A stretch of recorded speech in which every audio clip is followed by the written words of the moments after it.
Welcome to episode 196 of the Hockey Cards Gongshow. Guess what, everybody? It's the Troy and Phil show again. Yes, sir. Josh is off recovering from only a little grad party for young Madigan. For over 500 people were invited to this thing. I don't know how many showed up. If it was 500, I'd have left. After does that include parents? I think parents, kids, everything. And they had it at a big park. They had to rent that out, but it's pretty good to have it there instead of your house, because I don't want 500 people rolling around my house, yard, everything. But no, Josh is out again. But hey, no problem. We bring back Phil. We got this, Troy. Request after request to keep bringing Phil back on. So we are a show of the people, and we will appease the request. So Phil, welcome back. Thank you so much. That makes me feel all gooey inside. Thanks, guys. I love it because, as you can see, as a lot of people noticed, I did get a new camera, but I did not get new lights yet, so I still kind of weird. I'm going to do that. And Phil's got mood light going on. Yeah, no. So if you're watching on YouTube, not listening, I have mood light going, burning the midnight oil. I can't seem to get. I'm having internet issues, and it took Troy and I a while to get this. Not too long, but we got it sorted. I can't get my second light, so my forehead is just a ray of sunshine right now. Yeah. Perfect. And as you were talking, I noticed that I had my volume coming through my monitor, so it wasn't even coming through my speakers or on my Yeti to do my headphones. So who knows what the start of the show sounds like. But as always, it's a good You look good, Troy. You look pretty handsome today. Oh, man. Okay, so Phil. All right.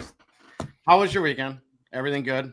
Yeah, it was pretty good. I opened up an entire case of Champions. That was fun. I went and picked it up last week. Yeah, pretty lackluster. Didn't do too much. What about you? I think you had a busier weekend than Phil did. Yeah, so I had busy baseball tournament weekend. My son's team is in a tournament, and they won their first two pool play games. But then that was Saturday morning, and then it started raining like crazy. So the tournament, of course, gets all pushed back. It's in Wisconsin. It's like an hour away. It's annoying to drive to. It's annoying to stay at a hotel. It's like that weird distance. Yeah. That you don't want to stay at a hotel, but you don't want to drive home. What's that again? Yeah, I was just going to say, why are you getting a hotel? But, it's that. Well, we had to leave it because 8 a.m. games is why you get a hotel. And you want to be there an hour before, and we had to get there. We had to leave our house at like 5:30 in the morning. I'm like, oh, boy. This is ridiculous. But anyways, they're in the championship game. It was 90 degrees today. Of course, in youth sports, we play way too many games per day. So they're on their third game. They're in the championship. Kids are dropping from heat stroke. Who knows what will happen? With air conditioning. That's what we did. We put some kids in the car because they were getting hot, and ice and towels. We had it all. We've learned Minnesota people don't do good with heat. Anything over like 85, and we're ready to just call it quits. Is it humid down there, or is it dry? Yeah, it's super humid right now. Yeah, humid's gross. I'm not a fan of that. Yep, and that's what made it a lot worse. Yucky. So hopefully they win. I'll keep watching, and we'll see what goes on. All right. Bill, hockey. Have you watched any of the Stanley Cup? I have. I just didn't watch last night. I watched a little bit. I was going to get I watched a little bit. But did you see Holloway's goal? He Bobby Orred it. I didn't see any of it. I just know the score was 8-1. McDavid is our assist machine. He's back. He had 1 goal, 3 assists. Probably got mad at everyone calling into question his legacy if he couldn't do anything in the Stanley Cup final. They're gonna get spanked next game. They're gonna get schmuckered. But I'm always wrong. I don't know. So they're probably gonna come back. What a Cinderella story would that be? Yeah. Well, you know what? That's probably the only thing that would actually obviously if he gets a cup, the cup price isn't baked into his cards, which is insane. But it'd be a rocket ship. I think it'd be a rocket ship. Imagine they came back and just 7 games. Oh, man, that'd be crazy. I'm telling you, I'm glad it wasn't a sweep. And I know there was a lot of – this might be the first time we've had the NBA and NHL have a sweep in I don't know how many years, but I think both the down 3-0 teams won. And we know Edmonton won for sure. Oh, is it basketball championships right now? I think so, but I don't know. I just know because the Timberwolves were in the playoffs and they almost made it, I guess. Oh, that's right. I heard grumblings. I don't really watch things like where guys are trying to be the best at exercise. I like watching sports like hockey and football. Yeah, there you go. Shots fired. Shots fired. God, what do you mean shots fired? You need science. Science. All right, Troy, sorry, go ahead. Okay, no. Let's before we get rolling, I want to remind everyone that the Hockey Cards Gong Show is a Patreon podcast. That means we rely on the support from our listeners to help us cover expenses, continue to produce more and better hockey card content, and help us fund initiatives to grow the hockey card hobby. You can support us for as little as $5 a month. You can go to the Patreon website. That's not the Patreon website. This is the Patreon website. If you're watching on YouTube, you just saw a preview of the Almost Greatest Player to Wear number 96. But here's the Patreon website. There at the top, it says Become a Patreon. You can click on that link. It will take you to the Patreon page on our website. Now I have the Patreon page up, so yay, if you want to see what that is. And if you join our Patreon, you get access to the Hockey Cards Gong Show Discord server, which has a lot of action each day with some terrific discussion. Thank you to all our current supporters, and we appreciate everyone who supports us, including you, Phil. You are. Yes, I'm a triple gold member here. I'm going to be looking how's for your a t-shirt discount. coming? How's your t-shirt coming? Yes, Josh, about your t-shirt lately? No, I haven't. Should I? Yes, get on him about that. Yeah. Okay, hold on. I'm taking notes. Let me take some notes here. We got to make his life miserable when he's not here. I know. I feel like we could do something super silly though, and he. I don't know. Dad's sleeping. Well, Neil's dad, I guess. Okay, here we go. All right, let's do the agenda. So This show hopefully will be a little shorter. I think I said that last time with you, and we ended up going like 2 hours. I talk a lot. Yeah, well, wait till the mailbag. There's about 400 questions. So, oh boy. So I thought it'd be a little shorter show today, maybe not. But we begin with the almost greatest NHL player to wear 196. Then it's off to hobby news, followed by a look at new product releases, and we have a big one. And then we go to the Gong Show mailbag and finish the show with any personal pickups. Okay, Phil. Previously, we looked at the greatest NHL player that wore the number that matched our episode number. We ran through all the numbers, so now we are looking at the almost greatest NHL player to wear each number from the runners-up in the Hockey Writers' Greatest NHL Player to Wear Each Number article. Can I guess? Yeah, you can guess. Number 96. Guess. So I've listened to every single episode, some even twice. I do have to be humble. I completely forget who you picked first. I'm going to go ahead and assume Bure. So the greatest to wear number 96? No, it was not Bure. No, I know he was 10, but he wore 96 after, no? I'm guessing the Hockey Writers article probably said he didn't wear it long enough to be. Oh, yeah. They said they tried to take it. Yeah, okay. So Rantanen, I guess? He's 96? Or Holmstrom? Okay, there you go. That Holmstrom was the greatest to wear number 96. Okay. Yeah. And then you named right it on. almost. So okay, cool. As Phil stated, the almost greatest NHL player to wear number 96 is Mikko Rantanen. Yeah. Here's a nice picture of our boy right there. Oh, he's a handsome guy, hey? There you go. Yeah. No runners up at number 96. As a reminder, the greatest to wear number 96 was Thomas Holmstrom. I said his name wrong. Sounds Swedish. I think he is Swedish. Is that Swedish? The L is silent, but it's not. I don't know. I lost a little bit. Nationality, right? All right. Mikko Rantanen, right winger. Oh boy. Nuusainen, Finland. I'm going to go with Nousiainen. Finnish. He's Finnish. Rantanen was selected 10th overall in the 2015 NHL entry draft by the Colorado Avalanche. Rantanen has played in 570 regular season NHL games over a current 9-season NHL career. Rantanen has played all 9 seasons of his NHL career at the Colorado Avalanche. For his awards and accomplishments, Phil, he has 1 Stanley Cup in 2022. He's a 1-time NHL second All-Star team selection and a 2-time NHL All-Star game selection. For his career, 262 goals, 355 assists for 617 points. Wow, I didn't know he was that good. No, I didn't know that either. And this is so dumb. Hasselhoff really likes him. That's why. Oh, really? Yeah. Well, here's my dumb thing with him. I don't know why my brain is warped like that. Mikko Rantanen and Miro Heiskanen, for some reason, I get confused. And I don't. Oh, really? I don't know why. It's just maybe I'm dumb, but it's like I always have to. Well, no, it's the multi-syllable names, like we're used to, like John Henry. Like I can do that, Phil. Oh, I won't say my last name, even though everyone knows it. Don't steal my millions. Yeah, don't want to get doxxed right on. Yeah, it's okay. Socials. It's not all right. Yeah, no kidding. Rantanen has made the playoffs in 7 of his 9 NHL seasons, compiling 34 goals, 67 assists for 101 points in 81 NHL playoff games played. Best regular season. I got a nice another. Here's another picture if you're watching on That's YouTube. another good picture. He photographs well, eh? Yeah, he's celebrating. He loves Yeah, it. He's got the mouth guard hanging out like our boy Kachuk. Yeah. Yeah, best regular season of his career from a point standpoint was this 22-23 season where Rantanen had 55 goals, 50 assists for 105 points in 82 games played with Colorado. Did you know he was a 50-plus goal scorer? No, I didn't. Not by that look I saw. I don't think that's crazy. Wow, I love this show. I learn something new all the time. Keep going, Troy. Rantanen was ranked the best overall skater from Europe when he was drafted in 2015. He was also a big guy at 6'4" and was known for using his big frame to his advantage, both on the offensive and defensive ends of the ice. By the time he was drafted by the Avalanche, he had already played 3 professional seasons with TPS of the Liga League in Finland. TPS? Did you do the TPS reports, Troy? TPS reports. That's what I thought too. When I first reports? Yeah, Office Space. Love it. Lumberg. Okay, yeah, that's what when I first read that, I found like 3 different names for this team. So I'm just like, I'm going to TPS. We're going to leave it at that. That's amazing. That's amazing. Yeah. So Rantanen actually made his professional debut in Finland as a 16-year-old. Rantanen has continued to progress and improve during his NHL career and now has had 2 consecutive seasons of 100-plus points. So he's living up kind of a little bit to that hype of that number 10. Actually, 200-point seasons for a 10th overall pick in today's game. It's pretty decent. He's a big boy too, is he not? Yeah, 6'4", and I think 215. I think it was his weight. I always in my head when I hear the weight of a hockey player, and we always go, "Oh yeah, they're a big lad." I feel like they could be heavier.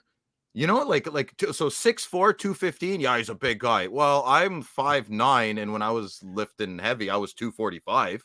Yeah, so, you know, a lot of these hockey guys though, they're lean. It's not like they're big, bulky bodybuilders type. Yeah, they are lean, like that Spartan warrior. Like I think it's Jacob Chikrin on. They got like that Roman soldier hoplite. Not some of them know though, like Kessel, like it's an enigma. Yeah, there's some that that's why he fascinates me. He just can play. He's got his body was made to play hockey, even though it's not like he's not a.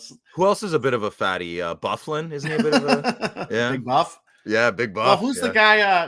Who's the guy Jack Edwards called out? Was it Tannen or Tana? Who did he call? I didn't hear about that. Boston Bruins guy called out someone. Oh, really? Yeah. Okay, we're getting distracted here. I know. All right. Rantanen had another fantastic season this year, scoring 42 goals, 62 assists for 104 points in 80 games played. If you're watching on YouTube, you can see the picture I took when I told him that, and he was pretty pumped about it. So he gave me a nice fist pump. He's like, yes, Troy. In the 23-24 playoffs, Rantanen had 4 goals, 10 assists for 14 points in 11 games played. Currently, Rantanen is signed through the 24-25 NHL season. And then he becomes a free agent. Ooh. All right. So fun, interesting facts. I'm telling you, when I get these Finnish, Swedish guys, some Norwegian, well, there's not a lot of Norwegian guys, but Scandinavian. It's so hard. They don't have a lot of stuff out there. It's like they're private people, Troy. I know they're purposely private and they hide all this stuff. White walls, no journals. Yeah, no kidding. Those nicknames: Rants, the Moose, Big Moose, and Hot Wheels. Hot Wheels is great. You can't call him Moose. That's Messier's, right? I guess you can have. Well, that's Messier. It's also our boy on the Wild, Marcus Foligno, goes by Moose. And me and Josh talk about this all the time, and we'll bury it into the ground. The Wild have the best marketing department in the world, and their commercials on TV are fantastic. And there's one where there's people looking at a lake, and Foligno pops out of the lake in the middle with his stick on his head like a moose rack. Amazing. It's just amazing. Fantastic. And then Hot Wheels, I want to know if it's because he plays Hot Wheels like they did in Slap Shot, or if he's because he's fast or something. I don't know. Hey, you know what I just thought of? You know who plays I could be wrong. Wasn't it not Banks, not Adam Banks, but Charlie Conway in Mighty Ducks? He was number 96. Charlie Conway. He? Yeah, I'm pretty sure it was either 96 or 94, 98. I don't know. That's awesome. But, the Flying V. I mean, it's a classic. Yeah, definitely a classic. I could be wrong on that. Please don't send me. Yeah, I can't remember any of the numbers. I mean, I know the first one.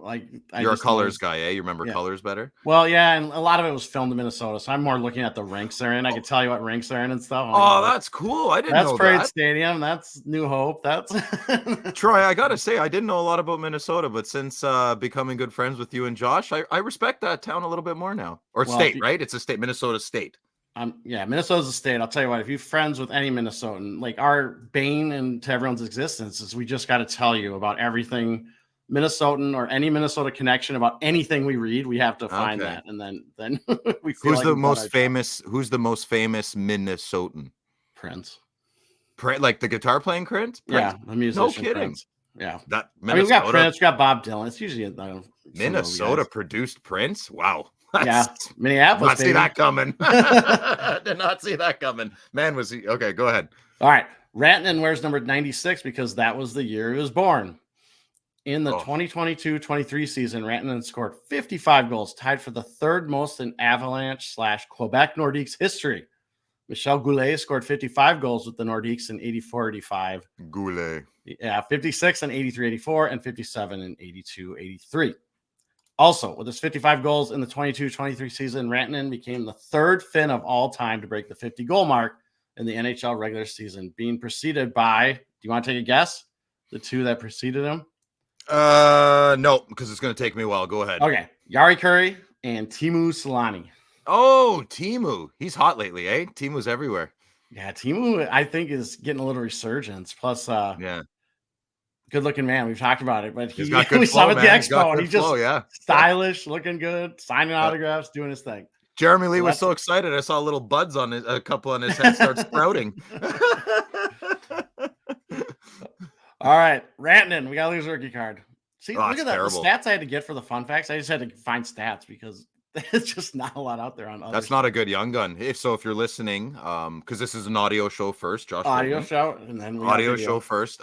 He has bad hockey mouth. Yes, bad hockey mouth. Got it open. So his rookie card, he's a 2015 Young Guns, number 206. PSA 10 pop is 1,105 with a gem rate of 46%. So it's average, right? I can't remember if I don't know. Does that pop count surprise you? Does it do nothing? I suck at that stuff. So is it? I have a question for you, Troy. Does pop count? Is it usually on the print, like on the year of the print? So 2015, 2016, on average, will have a 40 to 50% gem rate as opposed to 20. Okay, it's basically just all the ones submitted. 46% got a 10. Is what it is. Okay. Recent sales of this card in June have been in the 73 to 105 US dollar range. Now, that's only 3 sales in June, so just be aware of that. Don't run off to the hills. This is like burning bush, and this is the truth. At the start of the NHL season in October, this card was trading in the 110 to 135 US dollar range. So currently we are seeing a slight dip, probably due to Colorado being eliminated, and maybe the offseason dip is starting already on this card and Rantanen. I remember one time I saw this card at a card show, and I was interested in it. I was looking at it, but the price was just way too high, and I was like, nah, I'm not going to do that. And I'm glad I didn't, because I can tell you what, it definitely was a lot higher than what it's going for now. Oh, yeah? Well, it's funny you said that about the prices after Colorado got knocked out. I've been eyeing a Makar Patch Auto, and the price went up $100 after. Of course it did. Super silly. Yeah, because they know you're looking at it. So that's our boy, Mikko Rantanen, the almost greatest player to wear number 96. Good job, Troy. That was good. Oh, thank you. I love doing those. Those are like my favorite thing. And now you can tell you lean into it, man. It's good. Yeah, it's going to come to an end though here in 3 episodes. So I got to figure out what I'm doing. We'll fill it in. We'll fill it in. Yeah, we'll fill it in. Okay, Phil, we got to make a mention for Slab Sharks. They are a Gong Show partner and sponsor, and we are very thankful for their support of our show. The current Slab Sharks weekly eBay auction is live and ends this upcoming Thursday night. If you haven't already, head to slabsharks.com to find your favorites and place your bids. Now, Phil, we did this. Did we do this? I think we did this last time. We did. It's fun. Yeah. Yeah. You and I have gone through the entire Slab Sharks weekly auction and found our favorite cards. Troy, you don't remember what happened? You don't remember what happened last week? Oh, what happened? The Danny Heatley card. That was Jeremy. Oh, Lee's. Yes. Phil made his love for Danny Heatley known, and the internet reacted. It was awesome. And it was Jeremy Lee's card. And he made a post. He made, as I was driving to Canada, I live in Canada. As I was driving to Toronto, he made a post for everybody to message me, to completely message me for all their day. I got 17 messages by the time I got to Toronto. 17. That is awesome. That is awesome. That is oh, yeah, it's great. It's fantastic. Nice work. Anyways, Jeremy. let's do this. Yeah. All right. So I will start. Yeah, it was my well favorite. done. Yeah, very well done. I'll start with my favorite. So here are my picks. And All right. Phil, I went off the rails because I found these dual scripted stick cards, and I'm just like drooling. And then I see the next you one like those, drooling. eh? Oh, I love them. I think they look so cool. All right. And so there's How many did you pick five this of them. week? There's 5 of them. You picked 5 cards. You only asked me to pick 2. Yeah, I'm just gonna show them. Well, it's not like I'm okay. gonna Go ahead. super. I'm not gonna do a research piece. No, on I them. know. I'm just gonna show them. So here we go. Well, the amount of time it takes me for 2, it takes you 5, so it's perfect. All right, here's the first one. 2012 Upper Deck the Cup, Patrick Waugh, Wayne Gretzky, dual scripted sticks, auto out of 15. Okay, I absolutely love this card. I have 2 Hall of Famers on here. I don't know if I've seen a Gretzky Waugh auto before. There probably is. I haven't seen it. And I actually dig the stick pieces because they're beat to all get out. And actually, I like that. Like, I'm the guy that likes my patches with the string hanging off of them because I think that looks like they're used and look cool. And I don't mind the autos. I think the autos actually fit and look all right. And I just dig that the sticks are beat up. So I love that. So that's my first I take it back. I normally don't like these cards, but that's pretty awesome, Troy. That's a good find. Yeah, this one I really dig how beat up the sticks are. So second one, right here, Pavel Bure, same year, 2012, the Upper Deck the Cup. Pavel Bure and Alex Ovechkin. So we got our Russian dynamos here. Dual scripted sticks auto out of 15. Again, 2 Russians, 2 all-time greats. What's that? Say it again. What's that going for? Oh, I have no clue. What's that going for? I think it's like 700 okay. US the last time I looked, but I could be wrong. And again, beat up kind of, but it could be the top loader on this one. The stick on the other. Well, I can see the Bauer's got some white or some white missing, but again, love this card.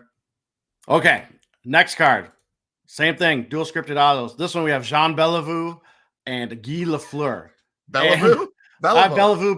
I know, I got it right. Is it Bellevue? Is that what it is? It's Bellevue? not. It's Jean Bellevue. Jean. My French is back, everyone. My goodness. Jean Bellevue. There we go. Jean Bellevue. Again, signed on the stick, so that's pretty cool to me. And you can tell Bellevue's stick is just an old piece of lumber. Yeah, there's blood on it. 50 pounds, but I love it. And there's Guy Lafleur. I like the pictures, even though I usually am not the profile pick or the headshot guy. I actually kind of dig these. I think they did the most with what they had. Fourth card, Teemu Selanne, Dale Hawerchuk. Love this card. Love the autos. Again, I love Selanne's stick. I don't know what stick it is, but it looks crazy design in the background. And then the fifth one. Whoops. Jeremy's 2 favorite players right there. Yeah, is this? I mean, I was going to say, is this Jeremy's card? Do we need to contact? Yeah, there's 2 favorite players. That's crazy. That's funny. And then the 5th card, Phil Esposito, Tony Esposito. What a great card! 2 brothers, scripted sticks. That's a beautiful card. If you're listening, you should definitely look these up. Yeah, Troy picked some bangers here. Yeah. The face mask on Esposito is just classic. Love it. Okay, Phil, your turn. Yes, I forgot what I picked. No, I don't. Here's your first one. Oh, of course, that's easy. So, I'm a massive Blast from the Past 1998 OPG Chrome fan. We know listeners of the show know Josh and Troy aren't because they're not picking it, and it's driving me bonkers because I want to deep dive on it, but I digress. So what you're looking at is how do I want to approach this? Because I will be bidding on this card. So it's a PSA 8. It should probably be a PSA 5. It's actually not even a really good card, and nobody should bid on it. So last time you did that, you said for the hobby. I got to do this for the hobby. Not this for the hobby. Yeah, I'm showing my true colors. I don't know it. Listen, if you don't know what Blast from the Past set is, it's from 1998 OPG Chrome. It's a set that was very Mickey Mouse for probably 10, 15 years. No one really paid attention. This card went for maybe $100, $150. I never really saw it, never really hunted for it. And it's a highly sought after item. Maybe I think probably 50. I 25 to 50. I don't know. If we had a deep dive, we would probably find out because we could get the math. The Google machine could do the math. You got to make a plea to the people because Josh puts that all to a vote on Instagram for what listen. I have 9 accounts and I keep voting and knowing I get my friends and family. Anyways, it's a PSA 8. Don't pay attention to the label. There's PSA 9s out there that are 10 times worse than this. Okay. This is a beautiful, beautiful card. Very well centered. And I don't know if OPG Chrome did this on purpose, but a lot of these cards are off-centered. And a lot of it, specifically the Wayne Gretzky version, it's off-center. I'm wondering if they're doing that to be true to the original. I bet, with the registration down here on the bottom right, how you can see it's off. Like, Really? that'd be interesting to know if So I have one that's a little off-center. I picked it up for $1,600. So these, if you can find these raw for anything around $2,000 or less, pick it up. So I expect this PSA 8 to go over $2,000. Okay. So I'm out. I have 3 and I paid less than $2,000, and now the market has passed me. So see you later. And I have none in I had 1 in PSA 9 and 2 in PSA 8s, and I cracked them all out. This card deserves to be out in the out fresh. I like hearing that because I've said it many times on here. It's a refractor. Yeah, graded cards, just crack them. That's all I want. I just want them certain ones. I've strong opinions on that. I won't get going. Maybe that's what we could have did for a segment. No, I thought internet etiquette. That was what I wanted to do for a main topic. But then you never told. Okay, next time. Yeah, I never told you because when I was writing notes, I was getting hot. I was pulling up examples. I have like 50 Facebook and Instagram comments from random bozos that are so rude to people. Anyways, we'll talk off air. Okay, that will be our next time. It's our quick episode, right? It's our quick episode. I mean, the way we're going, Josh is going to be missing like every other week, so we'll just keep going. Yeah. Well, we'll do. Okay, here we go. Just kidding, Josh. We love you. All right, your second card right here. Yeah, so I picked this. So you can't. So this is a crap 2022 Upper Deck Wyatt Johnston Young Guns Rookie Retro Tribute High Gloss. 10 out of 10. Rookie Retro Tribute High Gloss. Now, the reason I'm not bidding on this card, I just wanted to talk about it. Yeah, these retro cards, I love them, and I always have. I've always defended them, and everyone says, and it's getting too much. Upper Deck, it's getting to be a little too much with the retros. And here's the really crappy part: Wyatt Johnston is value really picked up at the end of the year. This is a high gloss of a retro. Nobody cares. So why I picked this card is if there's 3 Wyatt Johnston fans out there, don't fight each other. Yeah. Do not fight each other over this card. You should all pay nobody should pay more than $50 for this card. Maybe 100 tops. And I guarantee you the guy whoever's selling this, if it's not auction, probably put it at what, 300-400? What is it at, Troy? I just sent you that. Yeah, it doesn't matter. But it's always inflated values on these retro cards. Listen to me. The Young Guns is all that matters. Not even like a clear-cut exclusive. Nobody cares. The people that like clear cut just like the clear cut. Nobody cares over the clear cut exclusive. So nobody really, because I'm saying this, and I'm not just talking smack for nothing. I'm saying this as a big player collector. I have purchased so many retro Young Gun variation cards, or just variation Young Gun card, not retro or what have you, whatnot. I have overpaid most of the time, and a couple of years ago I stopped. And there's no love lost. So just be careful, right? If you're player collecting, get these cards, but don't break the bank, man. Break the bank for the regular Young Gun high gloss and exclusive and the outbursts and all that stuff going on now. So just Phil, my guidance, or my sharing best practices. Not I looked it up while you're talking. This card right now on the auction is at 67 US, which American, is 92 Canadian. So so it shouldn't go. So that should not go for more than 120 Canadian or 100 American. My opinion, right? I don't know. If you really want the card, pay the $2. I don't care. Yeah, Slab Sharks would love it to go way over that. Yeah, of course. Yeah, sorry. Well, I'm not. Okay. You gotta be honest. I gotta be honest. So break the bank for his regular high gloss. But I'm just from my experience. I hate how I said guidance earlier. I'm sorry. I'm not trying to say that. I just want to share my personal experience and share my best practices. Sit tight on the retro Young Guns. Just sit, and they're beautiful cards. It's a great card. Then Phil, I actually looked up too. If you the Patrick Waugh and Wayne Gretzky scripted sticks right now is at $946 US. Woo! So that's a good penny. That's a good penny. That's good cards, though. Yeah, Troy. It's a nice card. Very nice card. All right. So that was our little weekly preview of Slab Sharks, some of our favorite cards. And remember, if you're a Canadian hockey collector like our boy Phil, we'd recommend considering Slab Sharks for their eBay consignment services. They make it super easy to sell your cards on eBay because you just send them your cards or drop them off at a card show. They have representatives and they do the rest. For complete consignment information, including payout rates, and to start the process today, visit slabsharks.com. best packagers in the whole business, man. Every time I get a card, I do want like an their auction. packages. So it's like opening new electronics, you know? You take your time, it smells good. Well, it smells chemically, but new electronics. Hobby news. Hobby news. Hey, I think I got that one pretty close to how he does it. Bang on. Think that was good. Good. It is hobby news time. And what other way? We never start hobby news recently without looking at the Road to Infinity update.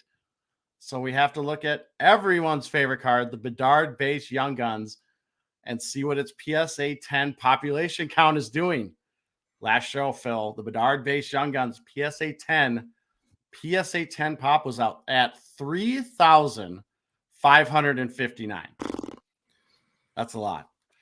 So it'll be at 5,000 by end of year, right? 5,000 by 2025. Well, because guess what just came out? E-Pack Series 2. Oh, yeah, that's right. I'm curious in the next month what it jumps with E-Pack coming out. And literally so E-Pack comes out and was unannounced. Series 2, like unannounced, shows up on E-Pack. Everyone's like, what's going on? Blah, blah, blah. People, internet's going E-Pack Mafia's losing it, man. The E-Pack Mafia's going crazy. Touch some grass, boys. And then the next day, I was thinking to myself, I'm like, oh my, here we go. Here's where the numbers start jumping. Not within 2 minutes of that thought, here comes an email from ComC. Upper Deck Series 2, remember, we do PSA subs or whatever. And I was like, here it goes. Here it starts. Full board. Yeah, full attack on the hobby. Let's go. Time to recoup. Q2 earnings are crap. Let's go. All right. So we're at 3,559 last show. So let's see what the update is. As of the most recent PSA pop reports, the Connor Bedard base Young Guns PSA 10 is now officially at, and if I can find the little graphic here. Can I do the drum roll like you did last week? Oh, yeah. There's the drum roll. There it is. 3,699 PSA 10s, an increase of 140 since our last show. So there we go. That'll hit 5K, no problem. Oh, yeah. So I'm just going to sit there and do easy. As a reminder, total of 8,165 have been graded so far. Oh my, that is so crazy. Putting the updated gem rate at 45.3%. Could you imagine if the gem rate was like 70%? Man, that pop count, people would be going nuts. And just here you go, Phil. It has now surpassed the Austin Matthews Young Guns PSA 10 pop count, which is currently at 3,653. So good job, Connor. Yeah, Bedard's got him. But again, remember, there's 4,993 Matthews Young Gun BGS 9.5s. So that's also taken to that equation. But it's just amazing. This card keeps going, doesn't stop, won't stop. And we won't stop tracking it, even though I tried to get us to do it every other week. I mentioned that, and man, the comments came in and said, no, we do not want that. Please keep talking about it. Speaking of Austin Matthews, Troy, literally, as you were talking, I got an email from my card post asking me why I haven't entered my tracking URL yet to my Austin Matthews Parkhurst Champions Game Patched Auto Used Game Patched Auto sale. I guess my card sold while we were talking. There you go. There we go. Good. Unannounced my card post plug. And I don't even think I was going to say anything about my card post today, but because I got what's on your card. Put your tracking number in once you figure it out. And I have anxiety right now. Okay, well, I'll do this tomorrow. I want to finish the show and have a good Sunday. There you go. I'm so happy that's sold. Okay, good job. Well, I understand. All right. Second hobby news story, Josh. There we go. I knew I'd do it. Phil, guess what was announced? The 2024-25 Utah jerseys have been unveiled. Oh, they have? Let's see.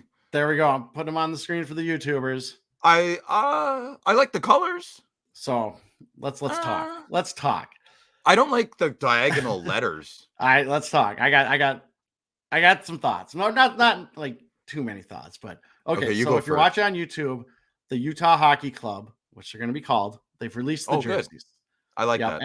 And the team will play with black, white, and blue jerseys adorned with the word Utah on the front, and like Phil said, it's diagonally going down. So that's what they're going to wear. And now I got to read this too, because these press releases on this stuff are hilarious. Here's the marketing fluff. According to the club, they chose rock black to represent the darkness of night in the mountains and the volcanic volcanic rock of Utah's deserts. Salt white was chosen to illustrate both the snow on Utah's peaks and the famous salt flats. And finally, mountain blue was selected as a representation of Utah's rich winter sports history and its clear skies for more than 230 days a year. There you go, Phil. If you want to know why they chose those colors, now you know. Don't ever talk bad about them because they represent snow, night, volcanoes, and winter sports, I guess. It's like a J. Peterman catalog, if anybody knows what that is. Yeah. Elaine. Someone used their thesaurus for that press release, eh? Yeah, no kidding. So if you're watching on YouTube, I got the jerseys up. So here's like the logo design. That's the left is okay. That's better. Yes. So it's Utah Hockey Club. And what I'm showing on screen is they got some of the, I don't know what you call them, like the patches. This might be what the patch looks like on the shoulder. The badge of the logo, right? Yeah, the badge of the logo. I really like the one with the Utah State in the background. I think that's a really classy, cool. Looks like a Scrabble piece. Yep, it does. And so that looks really nice.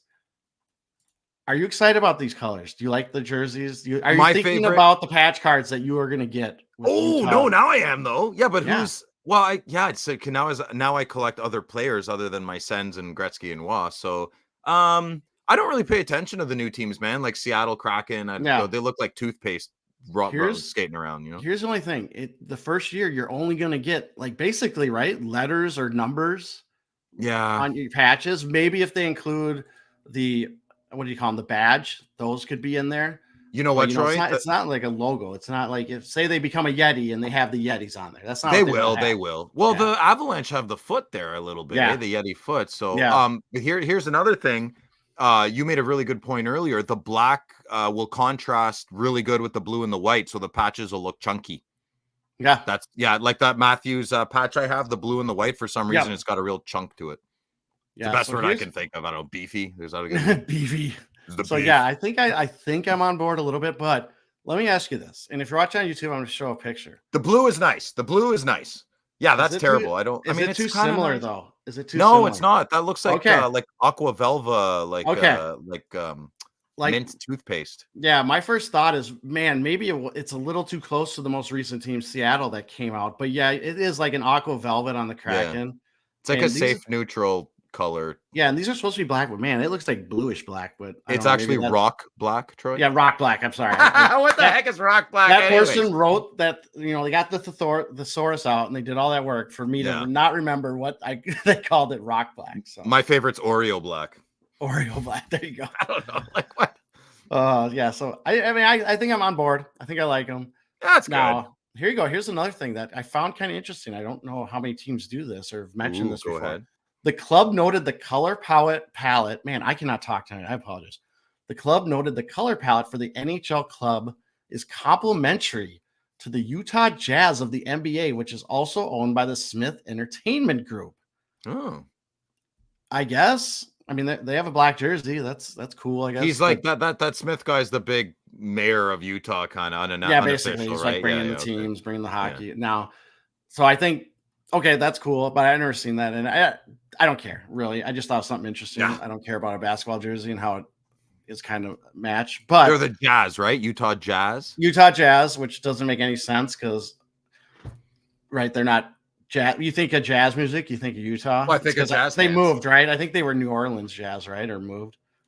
Dude, I have no idea. Well, it's like Minneapolis. We can play here. You know how I take everything to Minnesota. So LA Lakers. There's no lakes in LA. They were the Minneapolis Lakers, and they moved to LA. That's why there aren't any lakes. There's an ocean. They should be called the LA Ocean. Yeah, it's LA River, right? The concrete river. I'm talking way out of my league here, but anyways. So yeah, that's unveiled. I think the jerseys. I'm buying into them. Phil likes them. I like them. Yeah. I mean, I'm not opposed to the Utah Hockey Club being the name. I kind of dig it. I like it. But I think Yeti's going to be the winner. Yeti was cool, yeah. Yeah. So they need to figure that out, and then they are good. So that's it. Short hobby news segment, Phil. All right. That's all I could find. Not that I did. It's a summer. No one's even going to listen to this. Yeah, numbers. The summer dip is real in the podcast world too. Just remember that. Okay. New product release time, and we had to call in help, even though Josh tried to get out of the show. He couldn't stay away, so he kind of did the outline for for the extended series. So here we Let go. him. It makes him happy. We got the email from Upper Deck, went out worldwide that the 23-24 Upper Deck extended series checklist is out. So we got that. Could be the biggest extended series yet. There's been a lot of hype built into this checklist over the past few months, with Upper Deck holding back the Adam Fantilli and Logan Cooley Young Guns. Plus, we know all the news that was made by the announcement of the Connor Bedard Young Gun canvas that would be an extended. Yeah. We actually had the photographer on. I think that took. Did he take that picture? Nick. Yeah, I think it's his name was Nick. Nick, yeah. Yeah, it was Very great. awesome. That was a great interview. Awesome That was lots of fun. Yeah, so if you didn't listen to that, go check that out. It's a couple episodes ago. So I disagreed with him on the go ahead. Yeah, you disagreed with him. The picture. On the picture that he thought was really cool. But I do respect the attempt to try something different. Yep. I will never get on and attempt to do something different. Yeah. You know, I can like it, I can't like it, or I can love it, but I'll never get on them for the attempt. Keep trying stuff. Okay. So checklist is out. And guess what? Upper Deck also published a photo gallery. So we have a good sense of what's in store when Extended is released on June 26th. If you don't know about these photo galleries, Upper Deck's Facebook page, when new sets come out, they usually publish a photo gallery right around release, usually a day or two after. It might be a little bit after, but they show a ton of pictures. So if you really want, because, you know, we can go to Beckett and check out the sell, or you can look at the sell sheet. Photo gallery gives you a lot better idea what's going on. So, Phil, we're going to look through this checklist. We're going to look at Josh's write-up. We're going to give our opinions and see what we think. We'll make a prediction if this extended series will be not only the biggest, but the most chased to date. I think that's Josh putting that in there, trying to get us in trouble or something. He's going to get us to say all the things he wants to say. Well, yeah. Well, I mean, you think about it like this, like, is this the release that gets the hobby on board with extended series as a mainstay on the release calendar? Oh, yeah. Okay. I could hear you. Because series 1 and 2 are big. Extended last year was great. Who complained about that? Well, I'll say this. I bought a case of that. It was fantastic. I remember I was like extended, bleh. And then I bought like a couple boxes. Even like 2 years ago and last year, I was like, this isn't bad. I'm like, I think I'm sleeping on this. Like this. Well, Troy, 2021 was terrible. Yeah, it was. You could probably buy boxes for $50 now, and I wouldn't even spend it.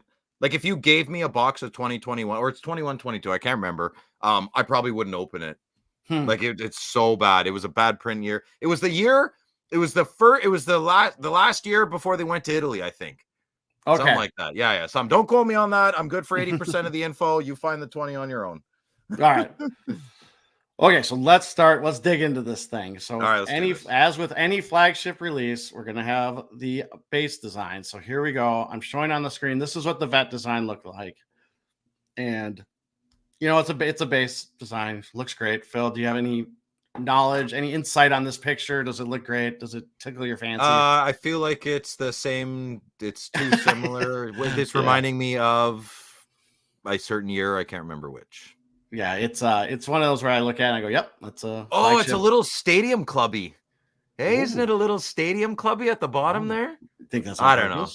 I'm also enamored by how handsome Eric Carlson is on my yeah, so if you're watching on YouTube, you can see the picture of it. It's an Eric Carlson. Yeah, it's just a base card. It's really nice. I love that white Pittsburgh jersey.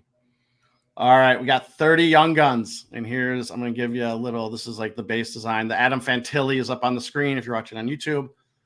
Remember, there's less Young Guns in Extended Series than the traditional 50 that are in Series 1 and Series 2. This is largely because it's pretty slim pickings for rookies' names by the time we get to Extended Series, which is the third flagship release of the year.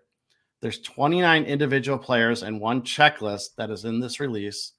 And the checklist features Logan Cooley and Adam Fantilli, which no shock there. That's if you would have gave me one guess to figure out who it was. I guess I'm betting I could have got that one. That one seemed pretty easy. You see Cooley play this year? A little bit in some highlights. He's great, man. Hasselhoff told me, he's like, Dad, you really got to check him out. I think, man, he's very good. Well, good. There's a question on Cooley, I think, in the mailbag. So I don't know that much about it. It's all you. No, it's all you. It's all you. I know a little bit about him. All right. Yeah. So again, pictured if you're watching on YouTube, it's the Fantilli Young Guns. And if you recall from our interview with UD photographer, Nick, the Upper Deck chose to go with full body shots on all their young guns for 23-24. See, that's the stuff cool. I would have no clue if we didn't have that guy on. Like that's the insight that was awesome. There are 20 first-round rookies that are a portrait-style photo of notable top rookies taken in the first round in street clothes with a jersey and or stick. Assuming this comes either from the draft day or the rookie photo shoot. With those in the base set, we have a number of parallels. We have our flagships. We got to remember, I always forget this. Flagship changed the updated configuration this year, and as part of that, announced a number of new parallels. So for all flagship releases, the base set has this parallel configuration. So Phil, we have clear cuts, which are base 1 out of 48 packs. Young guns are 1 out of 2.4 packs, I think is what Josh is trying to say. I'm not sure if I'm right on that. No, maybe it's 1 out of 240 packs. Sorry. And first round is 1 out of 360 packs. If you're looking on screen, here's the Outburst Silver. Base was 1 in 15 packs. Young guns 1 in 100 packs. And then the first rounds are 1 in 150 packs.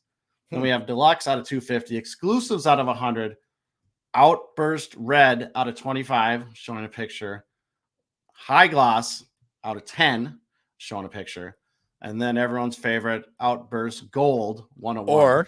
Or if you're part of EPAC crew, you might think that's a High Gloss. Oh no, don't start that. The tinting of the High Gloss. Yeah, that. Hey, what an outrage! What an outrage! I still want to know. I want to still know it. Who at Upper Deck was like, all right, I'm going to tint this thing gold and just watch it happen. Just watch. Get the popcorn, kids, come watch these guys. Yeah, that was crazy. So here, I'm sorry, I'm picking on. No. Sorry. If you're watching on show, so I'm anyway. Okay. Yeah, if you're watching on YouTube, the Logan Cooley Outburst Gold 101 is shown on screen. If you hit that, congratulations, you did well for a High Gloss. Yeah. So in looking at the Young Guns checklist, the biggest names in extended are probably Fantilli, Cooley, Simon Nemec, and Matt Savoy. Now, Josh threw a note in. He said the coolest name has got to be Angus Crookshank. Yeah. From Bill's Ottawa Senators. Is that Crookshank's awesome? Yeah. You have to PC him. Are you going to PC him? No, I'm not PCing him. Okay. Jersey, he's right? a Crookshank jersey. No, I have a Marsh jersey. Well, there you go. I doxed myself. Because Brad Marsh played on the Ottawa Sens nice. And my favorite number is 14. So, and he has the number 14. So I have a Marsh Sens jersey. Okay. Well, everybody knows not to put your last name on the jersey, right? But I can. Right? I can, yeah. Maybe I'll get Hasselhoff a Crookshank. There you go. Yeah. All right. Some big names are missing from the Young Guns checklist, though, that a good number of collectors were counting on. Logan Stankoven, Matt Rempe, and no wild Uber goalie Jesper Wallstedt are included. Stankoven is the guy we probably heard the most about from commentators or commenters when we published the checklist. Assuming they push these guys to Series 1 to make sure there's enough chases for that release is what we're kind of thinking. I don't know. Yeah. Well, they you can't give all the goods right away, right? You got to keep some back pocket. For all the flack we can give and that the whole trying to figure out some of these rookies, who to slot where, who to put where, make sure you have enough of like every release. You got to have a guy, right? You got to have that guy. And, what if there's no one's going to buy a flagship? There's no rookie. Yeah. Like, I might get some deep roots. Like, so sorry, Billy. All right, that's the basic base set overview. But there's one card in particular that we need to talk about, Phil. Okay. Here we go. I'm going to show it on screen. I can't even guess what it is. What are you talking about? Oh, yeah. Okay, so what is your thoughts? So if you're watching on YouTube, it's a first round rookies. Now, the set is being a part of the base set, and it's getting the Outburst 101 cards, as you can see on screen. Yeah, no one's good. I don't know. The hype is real, but no one's like in 3 years, nobody's going to care about that card. And it's a cool card. Look at him. He's a handsome kid. He's a stud. He's the real deal. Yeah. Nobody is going to care about it's going to be 1/25th of the value of anything else. Okay, so with that, it just is. I'm telling you. With that thought, so do you think having another gold Outburst for Bedard basically waters down or takes away in any way Mm-hmm. from his Young Guns gold outburst? No, or I think it has card? nothing to do. It's just a separate card. I think I firmly believe that. I'm pretty firm on that response to you. I think it has nothing. No one's going to give a crap about that. What about? Go ahead. Sorry. I was just saying. What about? Do you think it confuses anyone? If it does, you have bigger problems in life. Okay. So maybe a new. Well, I'll just say maybe a new collector. Maybe maybe a new collector. But again, if a new collector comes in and they're spending $1 million on the Bedard Young Guns 101, who knows what it is? Yeah, but listen, as a new collector, as a new in anything, like I've never owned a vacuum in my life. That's not true, but I'm just using that as an example. Yeah. And I go buy a piece of junk, but I overpaid. Like that's kind of my fault. We have the internet.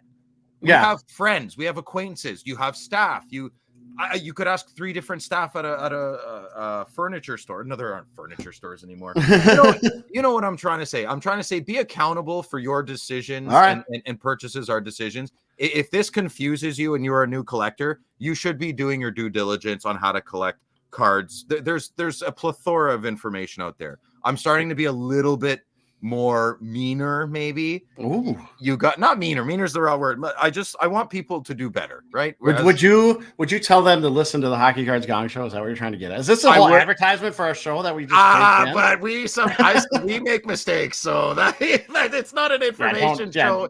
It's 80%. The rest you got to get the 20% you got to find, right? Okay. I would check official websites like Upper Deck. Yeah, those are your authorities. Sorry, long-winded response to you, but no, I don't think this card has anything to. This won't water down Young Guns. Okay. Nothing. No. Okay, and it's hilarious that you brought up vacuums as your example because here's an Easter egg that no one's going to care about. Right behind this banner, my banner here is a vacuum cleaner, and it's always there, and it's always there, so I can vacuum my office up. You got a Dyson? I'm a Dyson man. No, it's the other one, the Shark, the cheaper knockoff of the Dyson. The Diet Cola of Dysons. Yeah. Okay. So there we go. That's kind of let's get that. That was like the base stuff. Some of the and that's a nice card, man. I like it. Yeah, looks good. So probably the next biggest or most important set is the UD canvases. Let me see if I don't think we had. Actually, we'll get into the canvas. So the UD canvas set for extended series has 4 types of cards. There's vets, black parallel, and printing plates. There's also Young Guns, which have a black parallel and printing plates. There's Legends that have a black and a printing plate. And then there's NHL All-Stars that have a black and a printing plate. I'm not going to read off all the pack odds. That would get too exhausting. It's very easy to find if you look up and go to Beckett, and you'll find the checklist for 23, 24 Upper Deck Extended. Here's the key names on the Young Guns. This must be the canvas checklist Josh was trying to put. Leo Carlson, Pavel Minchikov, Kevin Korchinski, Adam Fantilli, and yes, here he is in all his glory, Connor Bedard. Oh, there it is. There's the Bedard Young Guns canvas. I'm making yucky noises because when we did the poll, I know we said this on the show. We did the poll on Instagram on what people thought. I can't remember what Josh made it. It's like love it. I don't know if it was like middle, not don't love it, don't hate it, and then hate it. I think it was 70% negative was the response rate we got. Yeah, and he looks like a 12-year-old kid on top of it. Like I wanted more of an action. Yeah. Just I don't know, man. Like I know he's young, I know he's 19. I don't know. Just there's a lot to say that's not winning in that hockey card. So also, Phil, you're like, oh, here we go. I knew I'm gonna get crap for this, even though there's also Legends in Upper Deck, right, in the UD canvas, and Eric Lindros is in it. So everyone's going to yell at me now again. Do you want me to do this? Do you want me to see? It's okay. Any Lindros stuff in the future, you can get me. You should have Neil come in and do it. It's a big guy. Yeah. I don't want to. It's okay, Troy. People forget. People forget, man. No one cares. Okay. So some other Legend UD canvases. Scotty Bowman, coach canvas, which is pretty interesting. That's cool. Where to be coaching? Habs? I hope he's. I don't know. I haven't seen a picture of it, so I don't know who he's coaching. Gotta be with Montreal. I really hope it is. What about Red Wings? Don't think Red Wings would be there? I think Montreal win. I don't know, man. I was born in Montreal. I have soft spot for that. Hank, our boy Hank Lundqvist. Yeah. He's goalie for the Rangers. TNT superstar. Never won a cup. Sorry. No. I'm sorry. I'm sorry. I like it. Mario Lemieux, and then no Gretzky. At least on the checklist. No, they listen to the show. Yeah, no Gretzky. So Good. I guess the rule and law that Upper Deck has to put a Gretzky in every legendary set might be broken.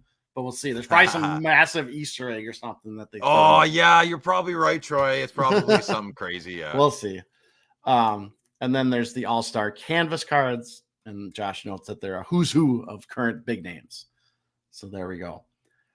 All right, now let's look at the other stuff. So with Extended Series, we get lots of inserts and tributes, and even some autos in a flagship product, which we don't see a lot. Really? Yeah, and we'll show them, I think. So for the inserts, there's a 1997-98 SPX Hollow View Retros die cut. And there's a picture up on it on YouTube. 1 out of every 6 packs. There's also red out of 250, golds out of 50. Features a mix of veterans and rookies. And yes, there is a Connor Bedard. You like die cut cards, Troy? I do. It's not like it just has to be. I don't have an opinion either way on die cuts. It's just I have to like the card. Okay. So I don't automatically turn a card off because it's a die cut, or I love a card because it's a die cut. It's really down to the individual card, what it's like. Okay. Yeah, I tried to mute my mic right there. You might have heard me cut out because my dog finally heard me and started howling. Oh, are you on mute right now? No, I'm not on mute. I'm there. Oh, I'm okay. here. All right. Next card. And boy, I will say I love look at this card. 1998-99 UD3. So this is another die cut insert. 1 out of every 3.3 packs. There's blues out of 1,000, gold out of 200, red out of 50. The example we're showing is from the Upper Deck product gallery, and it shows Minnesota Wild fan favorite Brock Faber and his awesome hockey face, or his surprise face. It's like, what? Yeah. What's going on? Okay. Next one. Let's see if I got a picture of this bad boy. Here we go.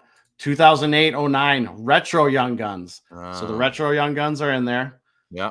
They have exclusives out of 100 and high gloss out of 10 parallels. And they're going to break the bank. And in 2-3 years, nobody's going to care. My prediction. Yeah. But it's, you know what? And this might be the one outlier that changes. That they do care about? Yeah. I don't think so. I don't think so. There's not, you can pick any player, I mean, I don't want to say a wrong player that doesn't have a Retro Young Gun. Yeah. The seller is selling the card for a reason constantly. They change hands over and over and over again. So are you saying get rid of immediately when you get this card? If I open a pack of Extended and I got anything, I mean, that goes without saying right now, especially one of these cards. If someone said they'd give me $5,000 or $2,000, $1,000 for a high gloss retro, gone in a heartbeat. I would sell that and most people would say, "Oh, you're an idiot. You should have sold that for $15,000." It's not selling for 50. Hey, if it is, you got your fish. Good job. Yeah. But you're probably a dealer and you know how to do it. Yeah. You know, well, we saw what happened with that mutual acquaintance of mine. Yeah. That pulled the exclusive. He pulled a jersey number exclusive Young Gun, had an $85,000 offer. He said no, held out for more money. What did he take? 22, 23 grand? Didn't go well. Not even close. A fourth of the offered price in the span of a week. Yeah. In the span of a week, you pull a high gloss retro Bedard. You go get the cards you collect. Go get the cards you collect. Go trade it. Don't even sell it. Go trade it to a dealer for the cards you like. Right? Let's get back to our lunchbox trading stuff. There you go. I love it. I love it. All so right. Beef your PC. Beef it. Yeah, beef your PC. So these Retro Young Guns, 1 every 6.7 packs, 30 players on the checklist. All the biggest 23-24 rookie names with Bedard's high gloss out of 10 as our example, if you're watching on YouTube. So what do you think of this, Phil? I was looking at this picture and now this is another bad example of hockey mouth. This is like hockey lip pursing. I don't know what's going on. I have ex-girlfriend. Duck face? Duck face. Yeah. It's just... I know they can't help it when if it's like in a game and they take a picture. It's a kid thing. I don't know. Yeah, it makes me feel old. All right. Next one we got. Here we go. 2001-02 Young Guns. Oh, that's pretty cool though. That's a nice. Pretty cool. So I like the cards, but I don't. Who wants to pay the astronomical price? I would love. Who wouldn't love these cards in their PC? Oh, I gotta check something. See now here's. Why am I like this? See the logo? Very nice. Silver. Blends in with the card. Looks great. See this one? Gold. Blends in. Looks great.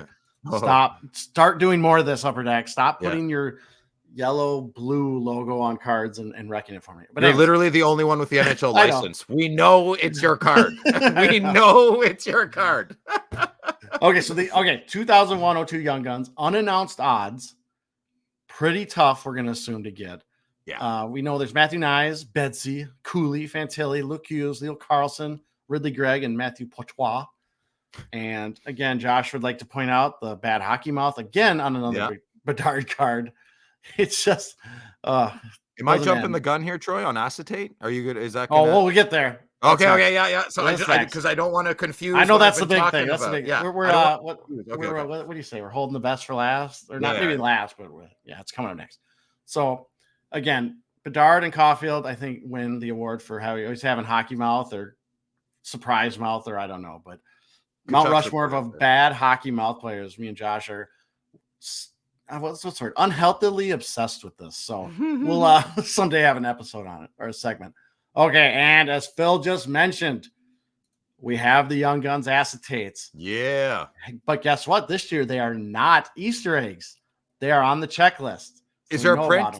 So what are the odds? Oh, here we go. Thank 98 you, players and unannounced pack odds. What? They don't tell you. The only thing they say is if you look at the checklist, it says inserted randomly into hobby and EPAC boxes or whatever. Yeah, thanks, tips. Anyways, so I made a Facebook post, a year ago? Maybe not that long ago, like 8 months, 9 months ago, about, so I have 13 Brady Tkachuk acetates. Yeah. 12. It's 12 or 13 now. Well, I bet you're close to owning the market on them. No. But Troy, that's what I'm going to tell you right now. So if you're listening, obviously, so I asked sometimes guys take themselves so friggin' seriously in the hobby, right? So I had to be very careful how I worded it. So I said, "Hi, I'm Phil. I'm a Brady Tkachuk collector. I have a large amount of Brady Tkachuk acetates. I'm just trying to track down the rest because we don't know the print count." So I had to word it very softly and elegantly because people are like, well, he's not getting mine. I'm not trying to get yours. Maybe in the future, but so we got up to 21. Okay. So there's 20. So I mean, that's as many as I could confirm. I'm going to assume there's at least 4 more, right? Yes. Yeah. Okay. Oh, by the way, I have the PSA Pop 1. That's a 10. And I'm actually probably willing to sell that at some point in the future because we all know my new stance. There you go. Okay, yes, but the acetate. So that's very unfortunate that they didn't give you the because nobody knows. But I wonder if this year is going to be probably the biggest short print of acetates, right? Because with Bedard on there, you just never know what. Well, if I was the owner, I would. I'd be like, put a few more out there. And so remember, these Young Guns acetates, they're thicker than clear cut. Normally include some beautiful fancier, beautiful fancier foiling, we'll call it. Yeah. See the Upper Deck logo blends in. Really silver. Nice. Troy's happy. Yep. They also have different photos than the regular Young Guns. And obviously, if you're watching on YouTube, the Bedard example is up. So Phil, unless there's some Easter eggs not on the checklist, and starting with Series 2. That gives us now a big Bedard roster of Young Guns. Yeah. So we would have for his Young Guns, and Josh did a bunch of legwork on this. So we got the Young Guns base, right? And then we got the Outburst Silver parallel, the Clear Cut parallel, the Deluxe exclusive, Outburst Red, High Gloss, and then the 101. Then we have the Young Gun Canvas, which has a black and a printing plate. And then we have a 2008 Retro Young Guns, which has the exclusives and the high gloss versions. And then we have the 2001 Retro Young Guns. And then we have the Young Guns acetate. So by Josh's count, that's 16 unique Young Guns cards for Connor Bedard. That's wild. And well, here's my thing. After hearing everything you were talking about, too many. Question mark? Oh, of course. Yeah. So, there's only 2 that matter. Yes, that's exactly what I'm going to get to because you made that very clear. Yeah. It's only 2 to worry about. Go ahead. There's only 2. Tell us, Troy, which ones? Well, I was going to say, at some point, we kind of mentioned this with that rookie draft, 14 other ones just to water down the murky water. So you have like, hey, look, I got the draft card. Like, yeah, cool, kid. So no one cares, man. Where there's like, what would be cool to get one of all of them? Sure. Yeah. That's cool. You can Well, yeah, if you display PC that, them, you yeah, know? for sure. Yeah, Go for PC, it. yeah. But That's let's be honest, no one's. Have you, Troy? Have you met I'm a huge Connor Bedard fan. I'm trying to PC. Me and Josh have talked about that. I've Yeah, never no, you ran haven't, into because someone. there isn't one yet. The dealers are all there. They're just The closest I've come to is maybe someone going, well, yeah, I'd love to, or I'd like to have a Bedard Young Guns at some point. Yeah. It's like that's most of us, man. That's where we're at. Anyway, yeah. Okay, so then we have some inserts. Let's go through the inserts quickly. Stammer. Yep, more population counts. We've seen these picture on YouTube. Let's hope they get the population count correct. Yeah, and they don't double up or produce double more up the than 101s. Yeah, it was just that 1 year though, which was one of 2 years. Yeah, so they're at a 50% success rate. Yeah, no kidding. And again, now I'm going to complain again. See this logo? Blend that Yeah, in. it's a big. It doesn't look that bad on this one. It doesn't, but Troy's complaining about the colorized upper deck logo in the top left corner, but it actually doesn't look too bad. It blends in a little bit. Yeah. So population counts start at 1,000. Then they have parallels at 550, 25, 10, 1. I actually like these cards. I think it's a unique, cool idea on agreed. Play of like grading and stuff. I really like these. Biggest rookies in extended are Leo Carlson, Logan Cooley, and Adam Fantilli. There's a Seeing Red insert, which gives me a headache. It's a new insert.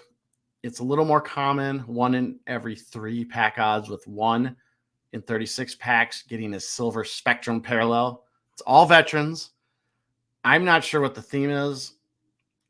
Seeing Red, like when you think of Seeing Red, I think of getting mad. But angry. I think it's Seeing Red is scoring a goal. It looks like a hockey buzzer behind the player. Yes, you are. You're a genius. I never even saw that, but you're right. That's what it is. It's Seeing Red and it's the goal light. Brought to you by Advil. Brought to you by Advil. Because it's a noisy card. It's a noisy card. Yeah, it is definitely noisy. Next one we have is Special Forces. Oh, that's kind of cool. Yeah, one in every 60 pack odds. It's 20 cards on the checklist. Includes a mix of vets and rookies, including Bedard. The one pictured, if you're watching on YouTube, is McDavid. And kind of looks like a sniper, like you're looking through a sniper, like a predator, the movie Predator. Yeah, I like the contrast. Speaking of that, I'm gonna go off the rails. You did it. Have you seen the guy on his Instagram that he claims that the credits for Predator will fit any 80s sitcom opening music? Fantastic. It's my favorite thing. Yeah, it's amazing. Thing to look at. It's so good. Yeah. Okay, back to this card. Special Forces. I think it actually gives a cool 3D effect with the black and white version. And then the color one, I know it's not a 3D card, but I think it kind of tricks your mind into seeing that. It's like just a pop out. Yeah. So okay, so we kind of like these. Okay. Ultimately we have to hold them in our hands. You gotta see them in hand. Yeah. And then finally, there's not the final one, but you gotta have your Dazzlers. Troy's favorite. Troy's favorite. The pink Dazzlers. The pink Dazzler. McDonald's cards. Yeah. So I've always wondered this, like with these Dazzlers, is blue the base Dazzler and then the others are the parallels? Every time I've always wondered that. I'm gonna give it a chance. I'm gonna see. They obviously got a deal on some type of card stock. The foiling or whatever. Yeah. They're like 4 more years of Dazzlers and we're out of the card stock. So hobby. So the blues are 1 in every 12 packs. Then there's a pink parallel 1 in every 72 pack odds. 50 players on the checklist, mix of vets and rookies. Biggest rookies on the checklist are Devin Levi, Logan Cooley, Leo Carlson, Luke Hughes, Pavel Minchukov, Adam Fantilli, Matthew Nyes, and Matthew Portois. I'm really glad none of these rookies have too crazy of a names because I would be struggling. I've been hoping to be on when you guys get funny French. All we have is Beliveau so far. Yeah, Beliveau, I can't say one of the most famous players ever. Great. All right, here's another extended mainstay holographics. I will fully admit these have never been my favorite. This year, Upper Deck has broken it into 2 components. There's Future Fame, which is guys that are likely headed to the Hall of Fame. 10 total players, 1 in 360 pack odds, so pretty tough. Only parallels are 101 printing plate. So players like Johnny Taves, Kucherov, Pavelski, and Leon Draisaitl. And then there's also a holographics rookies, which I think I'm showing on screen. This one I think is a rookie, Pavel Minchukov. 15 players on the checklist, 1 in 60 pack odds. There's a gold parallel, 1 out of 120. Printing plates, gold printing plates. Gold printing plate, okay. Biggest name rookies include Bedard. Lastly, I'm getting winded by this thing. My mouth is dry from how many cards are in this thing. Josh is evil laughing listening. Yeah. Keep going, Troy. Lastly, we'll cover another mainstay insert in extended, which are the Black Diamond Retros. Let me bring this up. This year, Upper Deck is using a 2007-8 design. These have a mix of vets and rookies. There's a total of 46 cards. These are broken down into 4 categories: 1-star, 2-star, 3-star, and 4-star. As you get more stars, you get harder to hit. Bigger the name, the bigger the stars. Bob's your uncle. Bob's your uncle. There is a out of 100 parallel for each. I don't know, what is this? Each the rubies parallel. I don't even know what that is. I apologize. I don't know, man. The 4-star, the 4-star checklist has 6 players: McDavid, Crosby, AM34, who Phil just sold his card, Bedard, Luke Hughes, and Logan Cooley. Break time. Okay, here's the fun one. There's 2 auto sets in extended series. Now, we don't normally expect to see autos in a flagship product. However, we have 2007-08 Black Diamond Retros we talked about. They have an auto version. Here, is this it? There it is. Look at that. There it is. Oh, that's hideous. Bedard looks like a sticker. 33 total cards. Mix of sticker autograph, what you see there.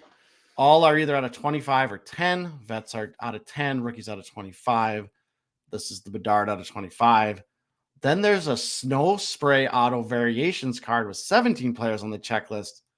All our vets with unannounced pack odds, and I do not have a picture of that. Snow Spray? Snow Spray Auto Variations. Haven't we seen snow? I thought snow sprays were something we've seen before. I don't know. I didn't look it up. So I'll look it up later. Yeah, I don't know. I don't want to sit here and ponder it for 2 minutes going, maybe. I don't know. Do you think so? All right. So here's the Bedard breakdown. There's 46 unique rookie cards in this release. Have at it. If you're the one person that PC's Bedard, there you go. If you buy a 23-24 extended series hobby box, here's what you get. Or here's what you can expect to get. 12 cards per pack, 12 packs per box, 6 Young Guns, 2 wild cards, which include rare, ratioed, and numbered cards. Boy, the amount of wording they put into these. You get 2 2007-08 Black Diamond cards. You get 2 97-98 SPX Hollow Views, 6 Silver Skates, and 1998-99 UD3 retro cards. So I guess 6 total. 4 Seeing Red cards, 1 Acetate card. May the hockey gods give you the Young Guns Acetate. 1 Blue Dazzlers, 1 base set Outburst, 4 UD Canvas cards, 6 2008 Retro or 2003-04 Beehive cards, which we didn't even show on the checklist, but I did see those Beehives are in there. Okay. I know those Beehive cards. Yeah. Okay. Pre-sale pricing. David Adams in the U.S. is at $149.95 U.S. per box. Our friends in Canada, Clouts and Chara, is at 229 Canadian dollars. I'm too lazy to do the exchange rate. I'll guess they're pretty close to each other. I don't know. I don't know. I've just not been paying attention to extended, and I really like extended. I've been on my Parker's Champions crazy nonsense. Yeah. So a lot of info, a lot of stuff. Go out, look at the checklist, sell sheet. Go to Beckett. You can find it. They have a bunch of stuff on it. Makar's on the box.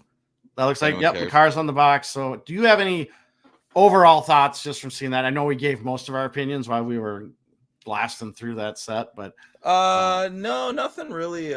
It's not my. I always buy a case of extended, and I'm not this year because I'm just in other things, right? Okay. I'm evolving in my collecting. Okay. I think I for sure will get a boxes. I'll say, like, I don't know how many. Definitely not cases, but I'll get by some boxes. There's some cool stuff in there, but yeah, just how many Bedards can you stuff in this thing? That's a lot. Yeah, I know, it's crazy. A lot of Bedard. So many Bedard. Yeah, but hey, if anyone has opinions, they want to let us know. Message us, Instagram. Let us know what you think about the new extended series. Okay, Phil, it's time for our PWCC mention. PWCC is a Gong Show partner and sponsor. We are grateful for their support of our show. The June premiere auction is live and runs through Thursday, June 20th. I have some of the cards up on my screen if you can see them. There's some big boy cards out there.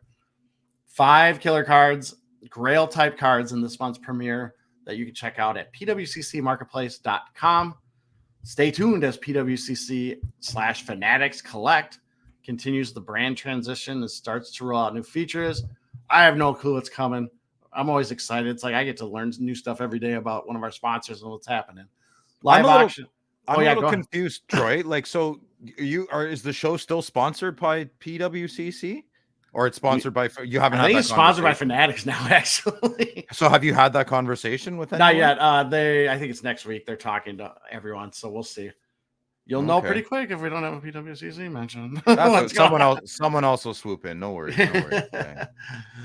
So live auctions start this fall on whatever the Fanatics collect. So I'm excited to see what that does and how it compares to like a Whatnot or something, or even eBay does live auctions now. And a new revamped fixed price marketplace is also coming. Peer-to-peer trading on Fanatics Collect. So a lot of exciting changes ahead. Don't forget too about the weekly auction, which is already underway. Josh and I will highlight our favorites on Thursday's show. But in the meantime, head to pwccmarketplace.com to check them out and place your bids. Do you use their app a lot? I don't. PWCC. Their app's pretty good. Yeah, it's pretty good. I usually use the website because I'm usually like on at home on Sunday nights watching. Like I'll have the auction up, Jeremy show up, or Jeremy and Josh's show, and kind of back and forth. Okay, right on. It's my go-to washroom. So yeah. Mailbag time, Phil. Are you ready? Do you need to like mentally prepare for this? Because there's a ton of questions. No, I'm going to let my dog in though once you answer one. Okay, here we go. From Disc, I already screwed up the first person's question. What did I do wrong here? Timeout. Where's Honey Badger? I forgot. I think I screwed up a question. Okay. Did you pause it? No, I didn't pause it. We're still going. Here we go. Let's do this. Yeah, let's do this. Well, we're not going to show it. Okay, from Discord user Honey Badger. As I've been trying to narrow my PC, I began making a list of cards I want. This is where I discovered terms like box bottom that I had not heard yet. I did some research and found this on a website called Box Junk. From 1985 to 86 to 1990-91, both Topps and OPC printed special trading cards on the bottom of the boxes of hockey cards. If you think about it, these box bottoms, as they are usually called, are like short prints of the vintage era because you only got 4 per box. You either had to buy the entire box of cards to get just 4 box bottoms or find other ways to acquire them. Could this have been one of the earlier examples in having variants? Do we see variants pre-1980? It really opened a fun can of worms for me and thought maybe you guys would want to talk about it. I thought about it and I said, that is a fantastic question. I have no idea. The thing is, I want to pocket this question. I'll take a little bit. I want to pocket this because we're going to have Bobby Burrell on at some point. So he'll know. Yeah. And he is going to answer. We'll ask him this question. Yeah. Move along. Next question. That was so much. I got an opinion though. So I would say those box bottoms for sure fall into maybe one of the first variants. They're one of the first variants I knew about. I think our friend Neil, didn't he get a box bottom at the expo? He did. Yes. Yeah. And so, but I thought also blank backs probably fall into this category, even though I think blank backs were by mistake originally by OPC. Yeah, I don't like those. They were just by mistake, and then they kind of ran with it and were introduced as an actual parallel. So that could be something. Variants, I kind of did I was trying to find like what was the first variant and found an article, and they said they were talking about these 1961 stamps, and I'm showing one on screen here that might have been around the first variant. But again, I want to pocket this question and save it for Bobby Burrell.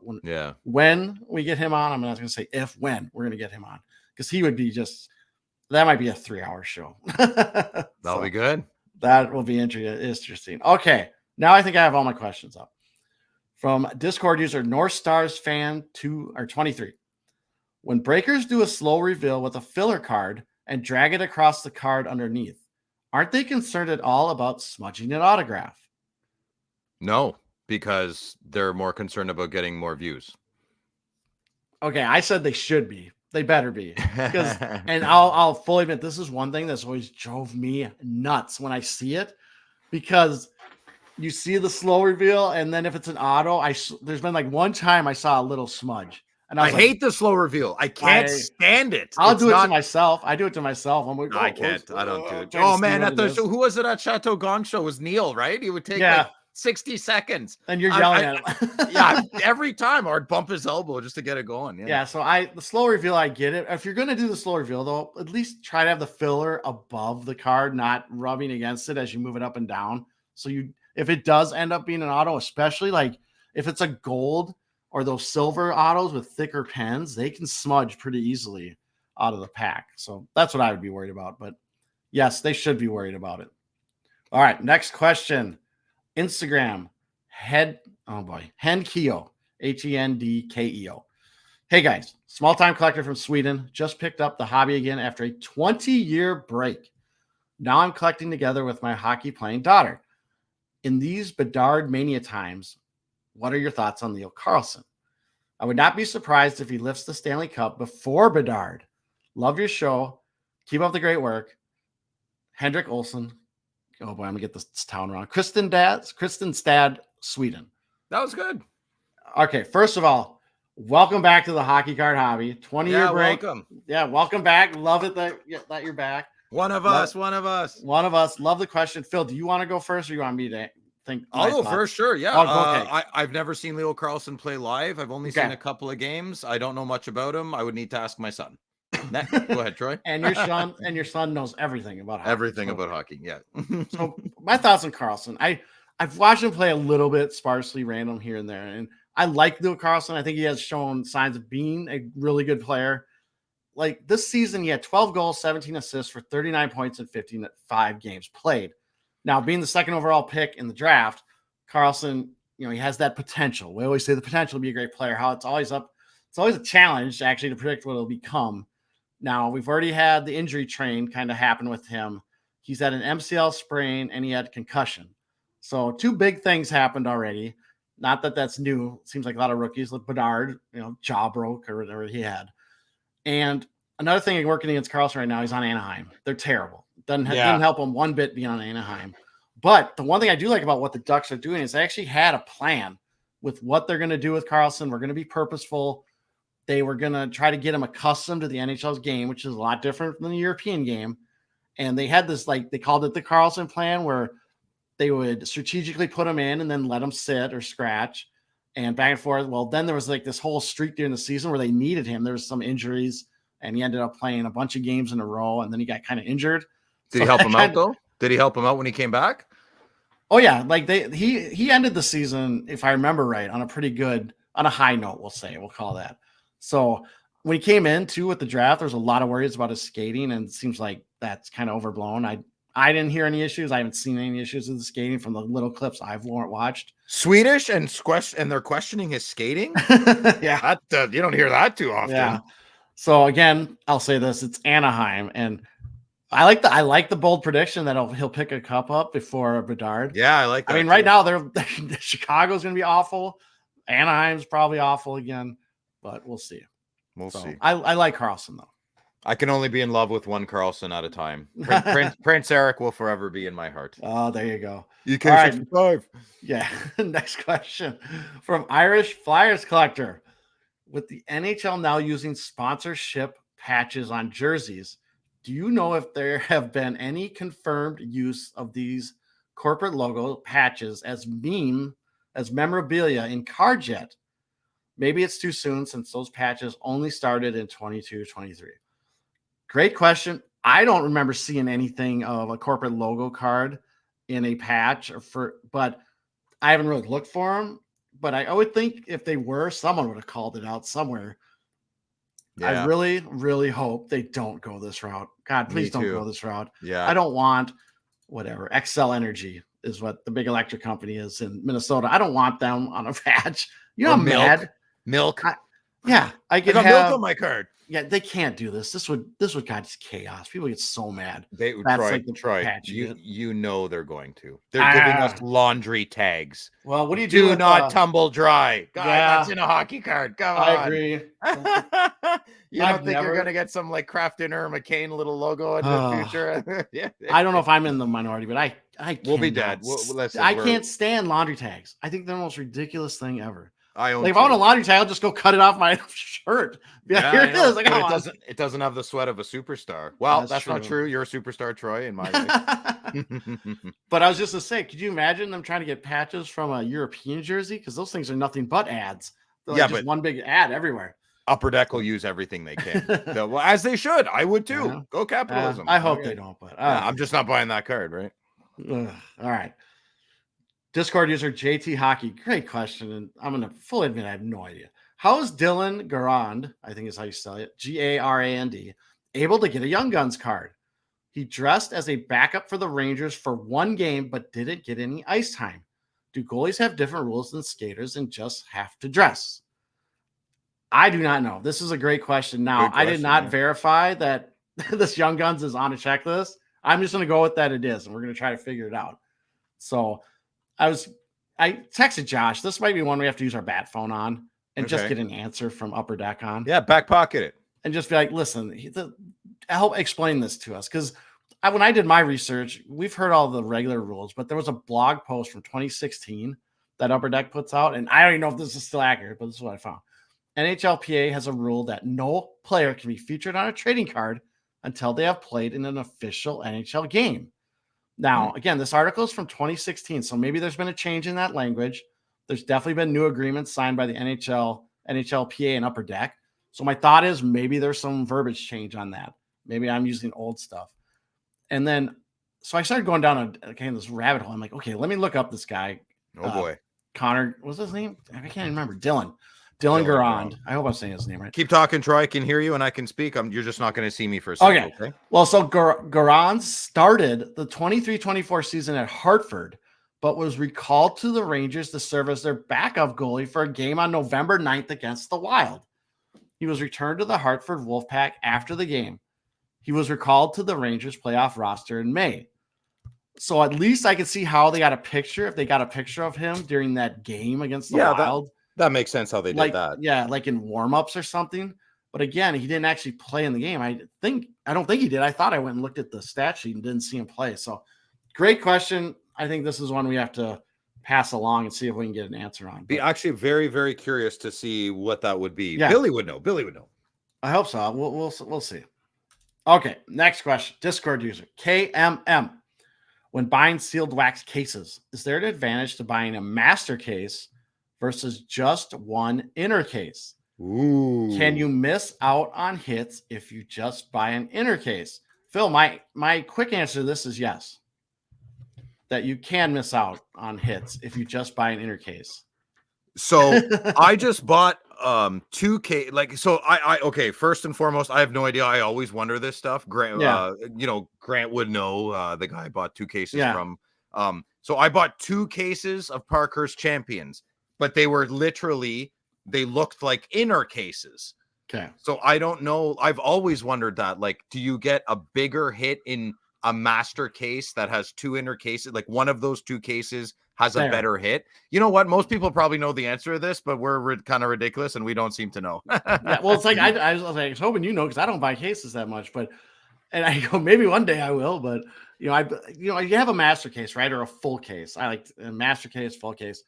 And sometimes it has something like you just said, it might have 2 inner cases in it. Yeah. And now some cards will be labeled as a case hit. Now, I've always found it weird. Like, how do you find out what is a case hit? I can answer that. I've seen it. I've seen it on sell sheets. I've actually seen it if you go to the distribution. Oh, really? I didn't know that. Sites, they might have different what's the word I'm looking for? Like different flyers or something that they show. And sometimes it says case hits there. But it's like if you have 2 inner cases, like I assumed one of those inners will have the case hit. No, so I can give you 2 examples. I bought 2. I think I got 3 cases of extended last year, and I got 3 acetates, 1 per case, inner case, not master case. So what's the big hit in the master case and extended? I don't know. Is it just like the better player? So then with Parkhurst Champions, I'm pretty good. I'm close with the 2 local card shops, the 2 LCSs. So every time I get a big hit in a box, I call the store and I flaunt what I got and I hang up. I'm like, Slavkovsky patch auto, click. Yeah. So they know because they're selling boxes so quick. Like the Slavkovsky patch auto was the case hit. They got nothing else in those boxes. They open them up for their breaks. Same with so today I opened, so the last 3 days I opened a full inner case of 12 boxes myself, and the biggest by far card, if you have my Instagram, you would know it's a Broder autograph. Okay.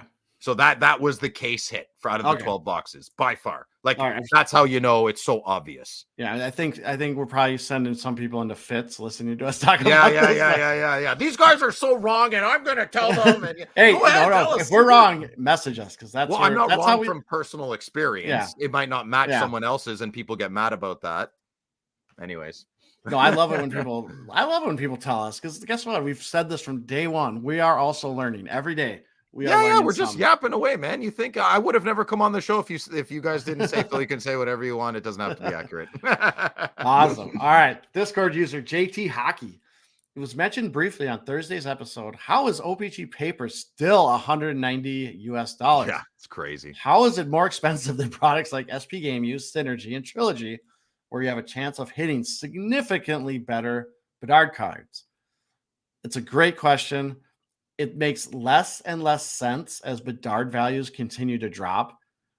I have no idea. I think OPG is awesome. Maybe that's why. It's just awesome. I love it. People love OPG. Now it's too crazy high, and I'm angry about it. It doesn't make sense, and I don't have a good reason why.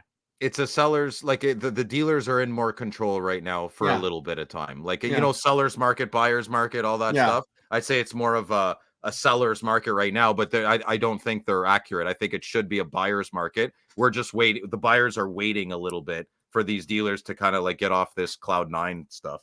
You know? Yeah, that's my opinion. My IMO. Well, you got to think too. If it's staying at a certain price, they have to at least be selling it. Well, they're losing money, man. They're not like these distributors are not being like, okay, we'll give you money back for all what you bought. Come on. Listen, my local LCS is getting slaughtered, man. Yeah. Like slaughtered, right? Oh, we hear it all the time. They're getting killed. And I mean, these guys have families, and it's ridiculous. So if I was them, I wouldn't budge on the price. I wouldn't budge on the price. It cost me. Why would I lose $30 on a box? Yeah. I found out what Parker's Champions is at cost. It is pretty crazy cheap, and it's still not really selling. Do you want to say what it is? I don't know if I should. Josh might get mad. Like maybe I shouldn't. Is there like disclaimers and stuff? Oh, I don't know. Anyways, if you like, there's a website that tells you if you have a subscription to it. It's okay. So DealerNet B2B. I don't have a subscription, but I have three people, and two of them had the same price. So I know two LCSs that got 125, and I know one LCS that got 130. The one that got 130 sells way more than the two that got it at 125. Way more. And they have cases. And that'd be Canadian if people are wondering. Yes. Sorry, Canadian. Yeah. So I bought 2 cases off of a guy in Toronto, for Grant. He had 20. I think he said 21 cases. I forget. It's in my message or something or whatever. And I only bought 2. He was like, "Take as many as you want." So I could see them going for $100 a box pretty, in the next year or 2 years. Why wouldn't they? Lost cost fallacy, right? Lost cost fallacy. You got to eat the poop sandwich a little bit to get ahead. All right, next question. Instagram. Oh boy. Just USA. Oh, I don't even know what this says. Collector something. I apologize. I don't even it's one like word that says collector, but I can't figure out where it's just a Noonan collector. Just like you. Okay. Thank God you're here, because I have no clue what it says. I apologize. It's odd. It's not. I'm sorry, just Des. Maybe that's not his name. Okay, it's weird. You feel free to send me an Instagram or message. It doesn't matter. It doesn't correct me, because I feel bad. With Upper Deck Extended coming out soon, what is the normal print run on Young Guns acetate cards? Great question. Yeah. So we know there's not an announced print run. Like I said before when we did the preview on the checklist for Extended, it says Young Gun acetates are random inserts in hobby and EPAC. So I wrote down, like, I was thinking my guess is 25 or less. It's definitely unless no, it's going to be, it's over 20. Yeah. I was gonna say, do you think it's like over 50 or less would be a good? Yeah, I don't want to say that many. Yeah. I really think it's 25. And I know the first or second year is definitely under 10. Okay. That's what's kind of discombobulated the whole conversation. Because if you keep comparing people from the first year, sorry, for the life of me right now, I can't remember. They only have like 3 accounted for, maybe 4. That first year of Upper Deck, when it was an SP Authentic, there was like a true Easter egg. Definitely not more than 10. Definitely not. But after that, once it got into extended, and I even think the last year of SP Authentic, because that was Brady Tkachuk's year, was the last year. Yeah. So okay. Now, actually, we can kind of get an idea a little bit if you look at EPAC, because if a set is released on EPAC, they have to publish the odds. It's kind of a little. Oh, rule in the okay. game. So for 22-23 extended, where they have to list the odds, it states that in 2022-23 extended series, Acetate Young Guns regular are 1 in every 494 packs. So say again. 1 in every 494 packs. Ooh, I thought more rare than that. Well, so that's this year. And if they print 98 of them, though. Yeah, but that's this year, right? Those this year's odds? Oh, yeah, this is last year's. This is 22-23. Oh, really? Okay, yeah. Okay. So, and maybe I always get worried with EPAC that I'm not reading it right, but that's what it was there. So yeah, but Troy, I bought 3 cases last year and I got 3 acetates. So that better you know what we should do? You know what someone out there should do? Someone should watch a breaker, open 10 cases of one product. And write down every friggin' card. And let's call these guys out. Let's see what's going on here. Yeah. I'm gonna start a company and an audit system. I love it. Oh, it's so good. Just get like a card counter, right? Just get a bunch of card counters. Yeah, you should. All right, Instagram user TCG Funhouse. Which hockey player is your most undervalued card to collect at this moment? Do you have anyone, Phil, that just leaps out to you undervalued? Because I'll tell you right now, I'm not the guy to ask for undervalued stuff. Why would I tell the hobby what I want to undervalue? I'm trying to buy all his cards right now. Nah, Jake Sanderson's my boy, right? I'm biased, but he's nobody. He's that player on your team that you know how sometimes you and Josh ask me like, you know, what's going on with Mark Kastelik, or you'll pick a player because I watch every game. Yeah. Right. I watch every single game, so I know what's going on. And what's going on with Jake Sanderson is a whole heck of a lot of awesome. Yeah. He's a guy, when we make it to the Stanley Cup finals and win Stanley and bring it to Ottawa, he's a guy the whole world's gonna know. So that's my guy. Stay away from him, everybody. Josh actually chimed in on this question too. He said Kucherov as the most underappreciated. But by far. Yeah. The value is what it is as the market determines. I bet some people would say Pasta, maybe Stamkos you could throw in here. I don't know. He's a little. He crapped the bed in the playoffs, though. Yeah. So there's definitely some of these. We've talked about a lot of guys like this. I don't know if we ever use the term undervalued a lot, but we talk about guys that we say get no hobby love is how we put it. And Ron Francis is probably the most undervalued of all. Go for a legend. Yeah, it's crazy. All right. Next question. Twitter/X, Sebastian Engelhardt.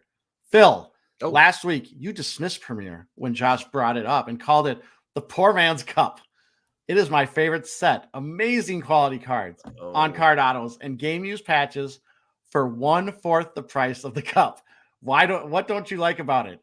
Phil, defend yourself. Go. How do you defend an opinion, right? Like, my favorite color is green. What is that bad? I don't know.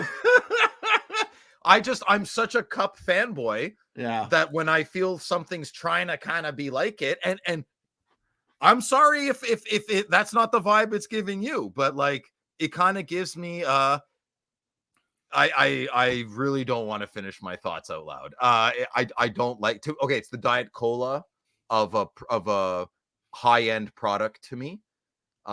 It has I don't like the finish on it, like the finish. It's too much of a matte finish. Yet I like Parker's Champions, go figure. Yeah. I don't know, Sebastian. I'm sorry. I didn't listen, man. Let's still be friends. The poor man's cup, even put in quotes. Well, I do love there's a take he says that I actually really, really like. I like how he says, you know, you said if it gives you cup vibes, and for 1/4 of the price, go for it, man. This is your set. Who cares what I think? I'm an absolute bubbling idiot. Who cares what I think? Do the opposite of what I think. All right, great question. But I listen, Sebastian. I love how you like it because we need everyone to like something, right? Yep. So I don't want Premier to go away. I don't want Ultimate to go away. I think they should stay. I mean, come on, man. It's not like Synergy or Black Diamond. Yeah, come on. Yeah. All right, next question from Facebook. Andrew Shee. Do you have a Holy Grail card? Do you ever do breaks? What are your thoughts on EPAC? Oh, that's how you say his last name. Yeah. Oh, okay. because Right. we've probably butchered it so many times. He probably just wrote in and told us it's like Yeah. No, I thought it was something else. Okay, here we go. All right, so let's start with you, Phil. Do you have a Holy Grail card that you are out there, you're looking for it, you want it? That I Having it- don't. Do I have a that- Holy Grail card? The Wayne Gretzky 0304 exquisite, the design, the Okay. autograph. Yeah, the out Okay. of 49. Yeah, that's Yep. my Grail card. Okay. Yeah. Do you ever do breaks? Do I buy any breaks? Yeah. When I want an itch around Christmas. Okay. Yeah, I do breaks around Christmas. And then what are your thoughts on EPAC? I think we all know my thoughts on EPAC. Okay, I'll answer.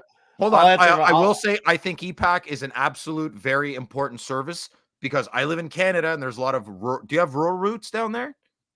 So I don't like know. when we don't have, like, if you live pretty far out of the city, a metropolitan area, we have like a RR rural route. Oh, yes. Like we have yeah. county highways, county There roads. you go. Yeah. Same stuff. So Yeah.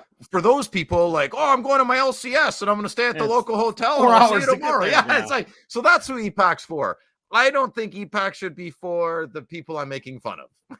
Yeah. And I'm not making, we're all in the same hobby. I was just, my tribe's making fun of your tribe. I'm just more vocal about it. So I'm not the only one doing it. I'm just loud about it. But yeah, I think EPAC is fantastic for what it should be intended for. Sorry, Yeah. Mike. Yeah, so those are my thoughts. I think EPAC is missing an opportunity of having like good Boxing Day sales and more attractive deals and sales, but I get it gets a little gray area and weird with the distributors, right? Yeah. Because you're letting the distributors make millions of dollars. You don't want to stop that train, right? You got to keep that channel open for them, so you don't want to ruin it for them. Yeah, and I'll give my thoughts real quick. My Holy Grail card, Mike Bossy, OPG rookie, PSA 10. That's the one I always think about as being my Grail card. What's the pop count on that? Like 3? Yeah, it's something ridiculous. You might have to rob somebody's house, Troy. Like, maybe I should drop it down to like a 9. Yeah, B&E. Yeah. You're gonna have to. So do I ever do breaks? I have not done a break in a long time.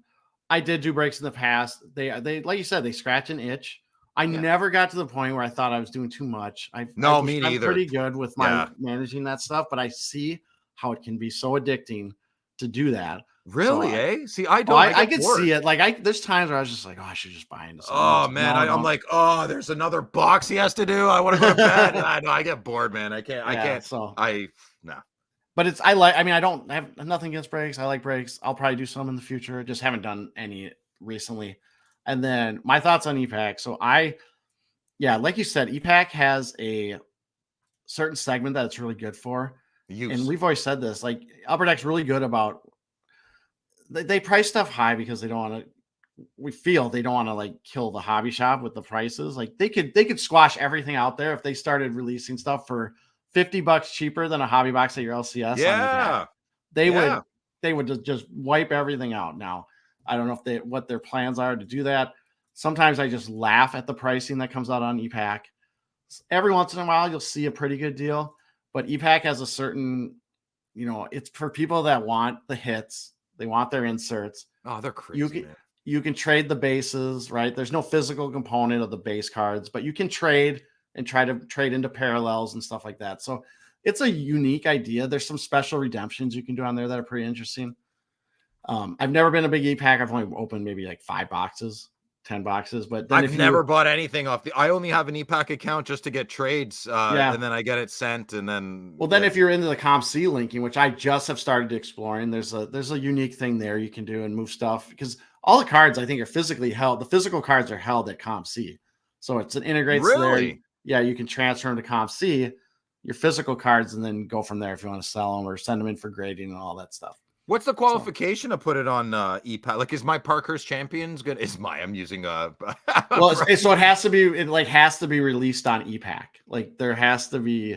No, but like, will Parkhurst Champions be on EPAC? I believe it is coming to EPAC at some point. Well, that's a nightmare. I don't want that to happen. So they're just holding all these cards and. What's the criteria? I don't know. It's just what they choose. Like it's. I think it's completely up to Upper Deck. Can you ask Billy? Yeah, I could. because I don't Thanks. think the cup's not on ePack. No, it should never be on ePack. That would be No. insane. You can go look, but they have all the old checklists on ePack. Like if you ever want to see what's It's been not a released good on- layout, man. The website, it drives me bonkers. Hey, we've talked about this. Upper Deck's layout is from 1990. They need to hire someone and redo the whole thing. If you go to Upper Deck, their website, it's not secure. Like there's Why would no, they? If it's not and broken, then, don't fix it. That's the well, motto. then the other thing too is if you go to they have a tab on their site that says checklist. You click it. The most recent one is from like 2018. It's like 2018. Yeah. That's crazy. I should do it right now. I'm gonna do it right now. If I go to Upper Deck, first you'll get the warning. Do it, Troy. Do it. You'll get the warning from Google that it's not secure, and you're like, oh, thanks. You know I'm what? at the back. I'm hold at on, the I back take- door, buddy. I take back everything I just said. They actually updated the site. Oh my goodness! They This updated is- it. I keep the checklist thing isn't there anymore. Oh, I that can't. is- I can't see it, Troy. So I refuse to believe you at this moment. I'm Oh, staring at my no. dog in the backyard. no, they updated it. Well, good for them. I'm glad they finally updated that. I feel Thank you. so silly. Ugh. Okay. All right. We're way off the rails here. Okay. Let's get back to the questions. So Come on, next bring it question. back to the middle. Bring it back to Yeah. the middle. Instagram, Taylor A. Wood. We always say buyers beware. Thoughts on seller beware. If I'm at a yard sale and someone is selling a box of cards for $20, is it wrong for me to buy it knowing it's worth much more? Phil, what do you think? My first is I no. suffer with this, man. It's Yeah. I usually get pretty annoyed and I give the guy a lot of attitude and I just say, like, what are you doing, man? Do you know what this is worth? Like, You get it's, mad at him. I don't get mad. I just get like, I'll give you an example. I mean, Yeah. I'll give you an example. Can you still hear me okay? I can hear you. I can barely see. I see the top of your head. Oh, okay. Yeah, I'm at the back door. That's why. Oh, okay. My cat's going. I'm watching my dog. She's got an allergic reaction. I have to be. Yeah, I'm sorry. Can you still hear me okay? Yep, you're fine. Okay, fantastic. I struggle with that. I found a Daniel Alfredson Bowman refractor for like in a 50-cent box, and it just killed me. I was like, "What are you doing, man? Like people pay like $300 for this card." Yeah. So I offered him 100. It didn't go well because he kind of thought I was being scammy. So he kind of said, well, let me look into it. And I'm like, look, I'm the one who told you that. That is my exact worry right there. It And why drives me nuts, right? I have no problem with people that do want to just go with the gut, take the win, and try to go sell and make a profit. Because I like, and to me, maybe it's a situation thing. Like if it's a little old grandma having a garage sale and you find like the 52 mantle, right? That's the a Holy good Grail point. sitting in there, you might feel bad. I think it's completely personal preference on this. I know Josh will talk a lot about karma. Yeah, I actually don't believe in karma. I don't think the universe owes you anything. Yeah. So there's kind of that issue. So at the end of the day, I think it's completely a personal preference. I have no problem going either way. Yeah, I struggle, Troy. I'm such a capitalist at heart, but I also don't want to be a jerk. Yeah, right? exactly. Like I'll always hold the door open for you, but I might be frowning. So like, come on, pick it up. Yeah, it's you like to, I mean, I think with me, it's probably situational based. I'm not gonna sit there and be like, ooh, and like put my hands to my face and just start. Well, I've heard there's some bad in our hobby. There's some bad stories out there, right? Like, and people have even posted, I can't believe this guy sold me this card for $10. It's worth $1,000, And See, then I would never do that. We know them. Yeah. We know them. Anyways. Interesting. Okay. Next question. Instagram apps, hockey cards. I recently acquired an SP Signature Edition Legends dual auto of Gretzky and Luke Robitaille, numbered to 10, but it's a sticker auto. Card is in great condition, but do you think the value will rise significantly if it gets a 9 or a 10 if I send it into grade? And Josh actually gave his take on this. There's always a bump in value if it's a 10, especially if it's a 10 auto and 10 grade. 9 probably not much, and he's our grading expert, so we'll just go with what he said there. Yeah, I don't know. I got nothing. All right, next question. Instagram, Stephen Welton. How many Bedard card variations are in extended review? All right. 48, you said. What? Yep, 46, and 46. we just did, if you listened previous part of the segment of the show, we go over the extended checklist. All your answers in there. So Troy did a great job. If you skipped to the questions, I didn't. go I back. stumbled over myself like many times. You did fantastic. Stop it, big guy. So 46 is the answer. What's the answer? Is it 42? The answer to everything in the life, or what's it? Hitchhiker's Guide to the Galaxy. The answer to life. Oh, I'm not a Hitchhiker's It's like Guide, 42 man. or something, I think. Oh, Okay. okay. And second question that he had is, could this be a stashable case for the long run with Cooley and Fantilli chases? Ooh, maybe. I said definitely. I mean, that's the game people will play. It's good prospecting, yeah. Yeah, you're prospecting. If you think they will develop into stars, yes, this is definitely. Watch the Fantilli stashable get case. better than Bedard. Like, if only we knew. Yeah. Probably not. You never know. Oh, just a second. My wife, I when I get a phone call from my wife when she knows I'm recording, I get a little nervous, but then she texted. It's nothing. How long It's you been married, Troy? Yeah, I'm just, like, what? What's going on? What's going on? No, seriously, how long you been married? Oh, me? Oh, jeez. Why you put? She listens to the show. No, she's not gonna listen. I'm too loud for the ladies. Yeah, like, he's handsome, but I just can't do it for 2 hours. Since 2006. So 2006? Yeah. So I'll do the math for you. That's 18 years, big boy. There we go. There we go. Good job, Troy. Good job. I can't wait to come to the 20th. We'll have a big old party. Big All old right, party. Three-part question. Final one. Do we expect any Easter eggs in the upcoming extended release? What have we seen before?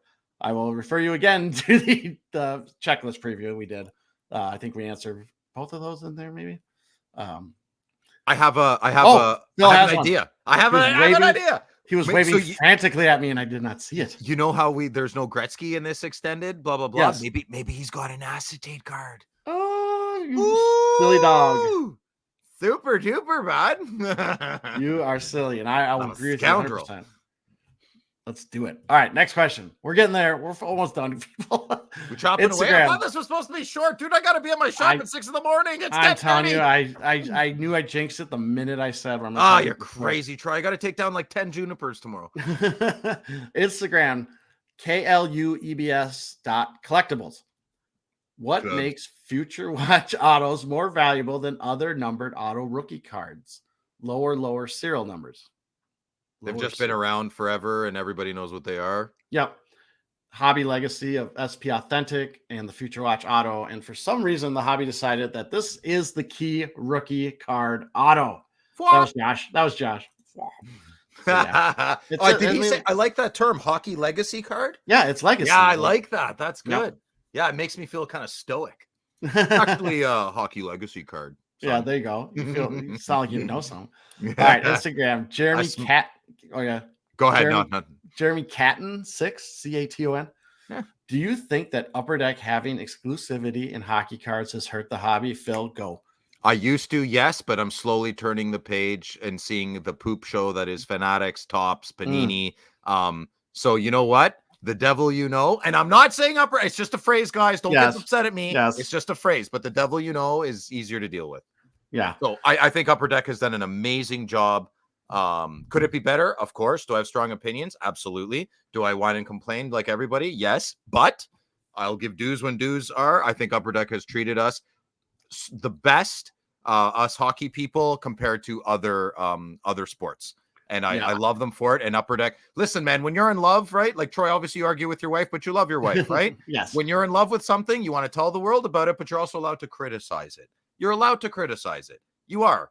So, I don't think it's hurt the hobby. I think they've helped the hobby, and I think they do a fantastic job overall. I give them a B. I give them a B plus overall for everything in my life for Upper Deck. I give a B plus. I'm in agreement with you. The only thing I will say, I think it does hurt the hockey card hobby from a competition perspective, because I like when there was two companies. Some of the designs are different. Yeah. But don't get me wrong. I think Upper Deck has done. I mean, the more I've learned about this hobby, the more we talk to them, you see all the stuff that goes into this that I had no clue, absolutely no clue. That I think they've done a fantastic job, actually. Now, do I think the hockey card hobby would be helped by competition just from pushing each other to get better? But for now, I think, like you said, Upper Deck, I think has done a really good job. So Troy, you said, like, you know how you said Upper Deck works very, very hard to get things out and the deadlines. I know when you guys interview Billy, he's always like stressed and hey man, it's I'm not saying he's not. I'm not saying everybody else is. They have tight deadlines and they gotta fly. The logistics are a nightmare. I totally get it. But I'm going on a mini rant here. It is getting a little bit old being the time and culture right now. So what, you're working hard. So what? Do good. Like my washing machine works really hard. Okay. Like, I don't, you know what I mean? The pursuit of excellence doesn't stop because you're tired.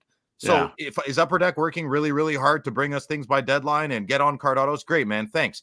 There's no reason not to expect it better next time. Like I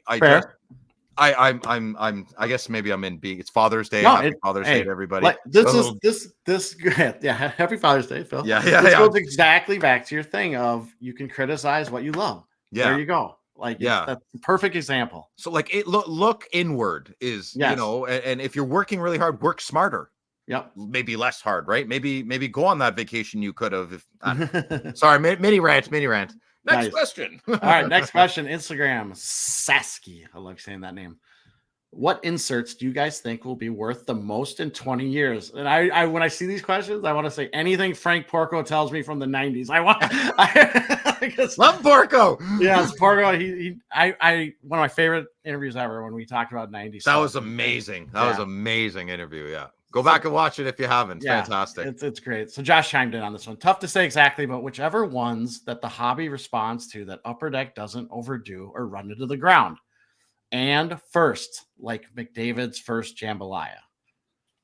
You know what? Star Rookie is still close to my heart from the early 90s. Star Rookie. And there's not like there's a Connor Bedard Star Rookie out there, eh? It's like a redemption or something.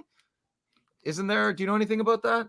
Oh, I never know anything about that. Yeah, there's a Connor Bedard Star Rookie out there. Yeah. Like but you have it's an e-pack thing. Yeah. I'll ask the question for you and Josh next time. You better you write it in. I'll say Josh. I'll write it in because I already screwed it up once. This is a really good question, and we didn't answer it. Well, I mean, Josh is honest on with his first always like he says jambalayas, and we talked all about jambalayas last episode. So it's kind of like that. And then, like Josh said, you kind of got to look and do the research on what does the hobby respond to, and B has it been run into the ground. That's true. There you go. That's how it is. Okay, next question. Instagram. Hockey cards around the world. What is your biggest Connor Bedard hit ever? You have you even hit one yet? No. Yes, you did. No, that's a lie. You and Josh hit a card. I did not. See, I'm answering for Troy. I did not. Oh, But then I started thinking, don't you have to buy a lot of 23, 24 product to hit it? And I haven't bought that much. So you're singles guy this year. You're not wax guy. Josh did. Yeah, I am. I'm all single. Well, I hit one. I hit a Bedard, Troy. Did you? Which one? The Program of Excellence. Yeah. I traded it to my buddy Eliminator. Jersey? Pardon me? Team Canada jersey? Yes, sir. The horizontal, your favorite. So I traded that for the Brady Tkachuk Fanimation PSA 10. Oh, yeah. I was like, I don't know why Fanimation tripped my brain up. Yes, I know what Fanimation are. Here, Troy, right there. If you're on the screen, you see it kind of, my light's not working. Okay. So we did actually in one of the pack opening videos we got the auto jersey. Oh, yes, I'm such an idiot. Artifacts. We got the auto jersey. Yeah, that's what I'm talking about. An Artifacts box that we sold on my card post for way too little. Yeah. Oh, really? I mean, we took the win. I mean, don't worry. It wasn't like $5. I mean, it got good money. It bought you lunch and you got to supersize your bought more boxes so we can do more box opening videos because there's no profit in it. It's just doing videos. Here's the $200 we spent on this box. Here's the $4 we got in cards. And if you want any of these $4 in cards, they're on my card post so we can buy more boxes and keep making these videos. You should, if you're making those videos, you should get a little something off Big Boys. But anyways, I digress. All right. Next question from Instagram, Cards AH. Do you think the hobby is inherently a welcoming place for newcomers? I'll let you go, Phil, and then I'll go. It depends. Hey man, if you get the wrong person on your in your entrance, if you go through the door, metaphorically speaking, and the first two people you meet are jerks, No, it's not. And there's lots of jerks. And you could have your first 3 meetings could be fantastic, and then you're forever and always naive in the hobby. So I would say, oh man, what a tough question. Yeah. It's not inherently a welcoming place. No, I would say no, it's not, and that makes me sad. Interesting. Seek out. It's getting. There's a lot of grifters, man, that are. We don't exactly have like a high intelligence vibe, right? People kind of probably go like, "Oh, these guys are buying cards," and they're kind of like we're kind of cardboard of sweaty men, like yeah, exactly. Cardboard. Like it's not we're not applying for Mensa anytime soon. You know, we're not doing brain surgery, but I think that really opens a door to a lot of grifters and snake oil salesmen to think they can come in and take advantage, and that's when the hair on the back of my neck stands up because I can spot them like that, like that. So that's I'm glad to get your perspective because I mean complete opposite kind of for me, and I'm kind of answering for Josh, but our experience has been nothing. I mean, I can't express how awesome our experience has been getting back into the hobby and being welcomed, and the messages we get all the time on Instagram, even the ones that tell us to do better and give us feedback. Like I'll take feedback. I mean, if it's constructive and you're just not personally attacking me, and I'm fine with it. Yeah. And it has been really, really good. And I don't know if I've said the story, but the reason we met Jeremy Lee was basically from Troy going off on tag. You're Troy. You're Troy. Me. Oh, you're talking in the third person. I was doing the third person thing again. It was me. Sorry, I gotta stop doing that. It's like no, it's good. It's good. I'm sorry. No, it was me going off on tag.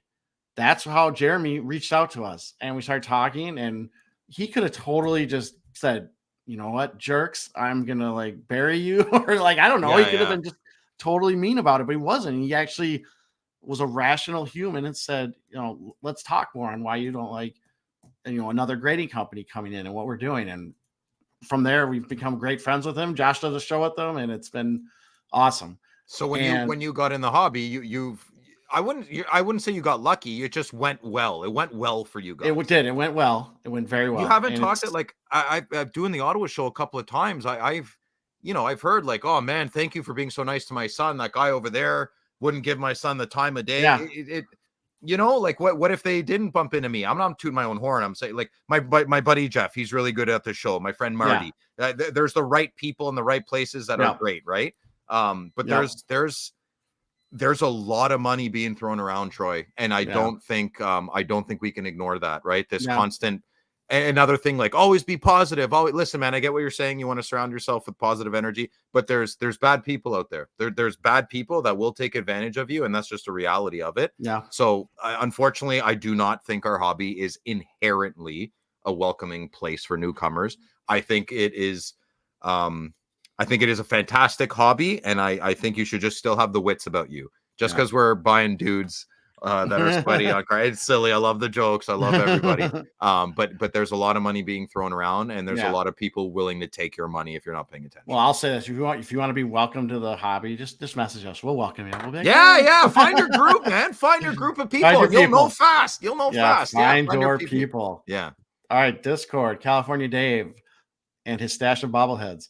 I received a redemption card from Upper Deck and graded it. It came back a PSA 7. Why, when I first read this, I thought he sent in like the actual redemption with the code. Oh, that's what he got graded. A little early to be drinking, Troy. Yeah. So he sent in a graded card. Upper Deck got a grade. It came back a PSA 7. I heard that if a card grades lower than an 8, that Upper Deck will replace it. Do you know if that's true? I do not know if that's true. No, Josh is not sure if that's true or an official policy or anything. It's a great question, and the only advice we have is, reach out to Upper Deck and ask them. And then when you find out, let us all know, because we want to know what the answer to this. I think Dave wanted you to find out for him. Oh, well, I can do that. We can do that.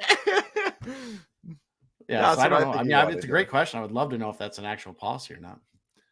Okay. Instagram, Ruben Kramer. Your thoughts on the Connor Bedard draft day outburst gold 1 of 1? Sell it quickly. Sell it quickly is from a personal aesthetics. Here it is. I don't think it's that bad looking. No, it's kind of cool. Yeah. I'm not a big fan of non-hockey cards. Basically, I mean, that's not the right word. He's not playing hockey. He's just in a photo shoot or something.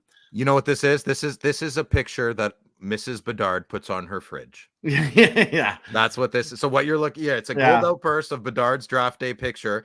And it's like, oh, Connor, look at you. Yeah. We're going to put this right on the fridge. That's what it is. Do you think, I mean, I still don't, do you think the outburst gold, using it for a different, not a parallel of the normal card, is a good move? Or is it not? Is it just, you mean the same? No, they have to keep it as this, which is no. You mean, can they use this design and it not be on the 101? No, well, kind of, but I was thinking just leave it as the outburst on the whatever the base cards on the Young Guns. No, you can't. You can't do that if it's the 101. Okay. You can't do that. Well, they have. I mean, okay, because it's flagship. I was saying they've done 101s where they're purples, where they're blacks, but this is for flagship. Yeah, no, this is the new configuration. Don't mess with it. I'm with you. All right, now here's the odds. Let's see if Troy can find where we were in the questions when I went to find this picture. As if there's this many questions. Man. Oh, I got it. Here it is. Oh, we're almost there. We're almost there. 3 or 4. Good. You're good. Facebook. Dave Preston. Which players do you think will retire at the end of the season along with Pavelski? Yeah, Pavelski, I don't know if he has announced it, but he was looking rough. Corey Perry, Kyle, I can never say his name. Okposo? I should know. Yeah, I can never say his name. And do you think any will make a difference to their card prices? Perry won't retire. He's got too much to prove. He wants to retire. Yeah, I agree with you, but I think Perry should retire. He should retire, but he's becoming a pariah in the league. Like, whatever happened in Chicago, whatever the issue was with, I don't know. We've heard the rumors of like some kind of alcohol team function. Yeah, he had too much to drink. It just seems like everything's went downhill from there, and it's like that's why I think he wants to, like, yeah, you know, I need my last year to be PG-13 at the worst, you know. Yeah. And Josh actually chimed in. He said nobody's significant enough that retirement would affect their market. Ovechkin and Crosby will be the next interesting retirements. That's an excellent point. Yeah, that makes sense. Even though it's funny, I saw a quote where, was it Ovechkin? I don't know how old it was, but he's sitting there railing on off-season training. I'm just like, sweet. He's our people. All right, Facebook. Ryan, is it Hines? Hines. Apologies if I said that wrong. I've been collecting on Australia since the Melbourne Global Series game last year. It wasn't until listening to your podcast for the last couple of months that I felt I had a good understanding of the hobby, the available products, and what I want to collect. One thing I'm struggling with now is restraint. I just want to rip all my boxes as soon as they arrive, but then I have a long wait until the next product. Do you open your boxes in one go or try to make them last a bit longer? So I can answer for myself. I will buy boxes. I'll say, I should wait. And before that thought even gets finished in my head, I'm already ripping them out. I'm ripping the boxes. No self-control. No self-control. I rip immediately. Oh, Phil, you have more self-control because I know you've sat on boxes. I'm the complete opposite. You could probably just turn your camera and there's boxes sitting there. Yeah, there is. I got my 2 SP Legends there. Yeah, I've OPC. I have 6 boxes of OPC Chrome 1998 unopened, all brand new. I have no. I've always. Yeah, I'll be confident and share. I've always had pretty good discipline. Yeah, I do a lot of dumb things. I make bad decisions, but I have pretty good discipline when it food, cards. Just don't, man. Yeah, don't do it. Well, my thing is when I buy a product, I buy with the intent to rip. Like that's why I'm buying. Well, that's what the product is, right? Well, I could stash it, right? If I wanted to stash it, I don't buy a bottle of Windex not to stare at it, not to clean my mirrors. Yeah, that's what the box of cards is meant to be. If I had bought with my way I do cards, I have a bottle of Windex. I get it, and for like 10 minutes, I just soak the window. Yeah, soak it. Just get it in there. The ammonia will take it off. And I'm like, I bought it. I had to use it. Yeah, that's fantastic. I don't know, man. Just don't do it. I don't know. I'm sorry. I don't have that problem. Well, this is where I say me and Josh have been good. He's got our box of the cup that's going to whoever gets in our Discord. We're doing the 5K challenge with funny money, and you got to pick 20 cards or 10 or 20. I can't remember. Whoever has the highest increase gets a box of the cup, and that cup box is still sealed. It's not been opened. Is it at your house though? No, it's at Josh's house. Yeah, it's at Josh's. He'll tell you he got discipline. He got discipline. Have you have you seen some Instagram reels and stories of those card heads? And no, I'm not like instead of crackheads, I call them card heads. Oh, So card heads ripping in the car. They're like, all right, man, I got it, man. They're fucking. How do you organize your cards when you're ripping the card? Well, what about the guy? Didn't someone pull a 101? Was it a Jason Dominguez, maybe a Topps Yankees player, or some huge card at the game? They bought the pack at the game. At the game? Open it up. Now they're like, we got to get this card out. And yeah, that's crazy. I'll put it in my pocket. He got a PSA 10, I think. I think I saw they submitted of course he it. did. They got a 10. Of course he did. Turner saw the video. He was like, a 10. All right, final question from Puck Eye Hockey. Now that the Bedard trade has heavily swayed the hobby market, how do each of you see the market trending over the next year to the Stanley Cup Finals? Well, if I knew that, I would be making a ton of money. But well, I'll see how the beginning of the season goes, I guess. Yeah, here's the thing. I was trying to think, is there any catalyst I see, like economy? How's everything going? Is there any catalyst to everything's crap, Troy? Everyone's faking it. Everything's okay. The house is burning down. Yeah, there's like nothing, but I don't think there's anything in my whatever, what's the word, foresight that I'm looking forward to be like, oh, it's gonna destroy us. I feel like it's gonna just kind of chug along. It's a slow bleed. Yeah. We're slowly bleeding out. The pursuit of excellence is gone. No one's got resiliency. I don't know. We probably won't even have hockey next year. I'm a contrarian. I don't even collect hockey cards. What's happening? Yeah. So, Buckeye, it's a great question. I don't have a good answer for you right now. I think. Hey man, I think if those young boys, Fantilli pops off, Bedard starts going, Cooley gets, my boy Stutzel's gonna have his best year ever next year. I feel good things are happening. I think what happens if Bedard scores a hat trick opening night and just that kid is amazing. I watched maybe 4 full games. I didn't. You only need to watch a period. Yeah. He's a stud. You just hope he doesn't break his femur or something. Yep, that's my big worry. Yeah, very tiny. Okay, he's all awesome mailbag. Yeah, no kidding. Awesome mailbag questions. Thank you. Keep sending them in. We'll keep. Troy, I can read them next time. I like dictation. I know. This show has been by far worse. I can't even talk now. No, you're great. My English has been terrible. All right, personal pickups. Phil, we got some. You got 3. I got 3. I think. Okay. So here's your first one. Okay. Yeah, I got this. So don't sleep on local card sales. I bought this card, Brady. So it's my second one, and why you keep buying Brady? I got this for $50 Canadian. $50 Canadian. I got it from a guy who was about 25, no social media for cards, doesn't go to card shows, just buy cars on eBay because he's an Ottawa Sens fan. That's it. And so I said, why'd you buy this card on eBay? Now you're selling it to me. And he said he did a couple of breaks, but he doesn't like them and he doesn't really like this card. So I'm fine. I took it $50. See you, bud. Yeah. People listening, it's Parker's Champions, Brady Tkachuk, out of 25, patch auto. Crap, I should have mentioned that before. I'm sorry. That's right. I forgot. Audio show first. No, I think it's very important. People listening on podcasts, they should get the first good treatment. Because the video for a podcast should just be secondary. I want to relax, kick my feet up. I want to pretend. People watching, that's a privilege. Yeah. It's the audio that matters. Anyways. Yeah, it's like we tend to forget too sometimes. It's like I gotta describe everything. You have to help them out because they're listening. All right, second card. Second card, Steve Eiserman, Black Variant. I got it from my friend Kevin. Thank you, Kevin. If you're listening, you probably are. Thank you very much. And how I got this card was Kevin listens to the Gong Show podcast. Nice. And he's not really a Steve Eiserman fan of any way or sort, but he saw how excited I was that I got my I got another rare card for Parker's Champions. And I guess I was yammering away on how I'm trying to finish the set. So Kevin's very new in the hobby. And I don't remember. Yes, we didn't trade. I bought this card from him. Nice. And thank you very much, Kevin, for the opportunity to help me complete my set. Yeah, this is a great looking card. I love. Yeah. Always message loud if you have a card to finish his Parker's Champion set, not if you'd have a Danny Heatley card. Yeah, there you go. There you go. And finally, so there's surprise. I bought 2 cases. I just threw you a picture there. Parker's Champions. So I sent Parker's Champions. There's 6 boxes on that you're staring at on the screen. And Troy, I sent those to Troy about 2 hours before our podcast, and they're all open. Nice, they're not there anymore. Yeah, they're all gone. Nice. Yeah, awesome. The Marty Brodeur auto's in there. Yeah, sweet. I love it. All right, my personal pickups this week. So I do have some. So first one, there we go on the screen for our YouTubers. 2013 Upper Deck SP Authentic Pekka Rinne limited auto. Not numbered, just an auto. I thought it looked cool.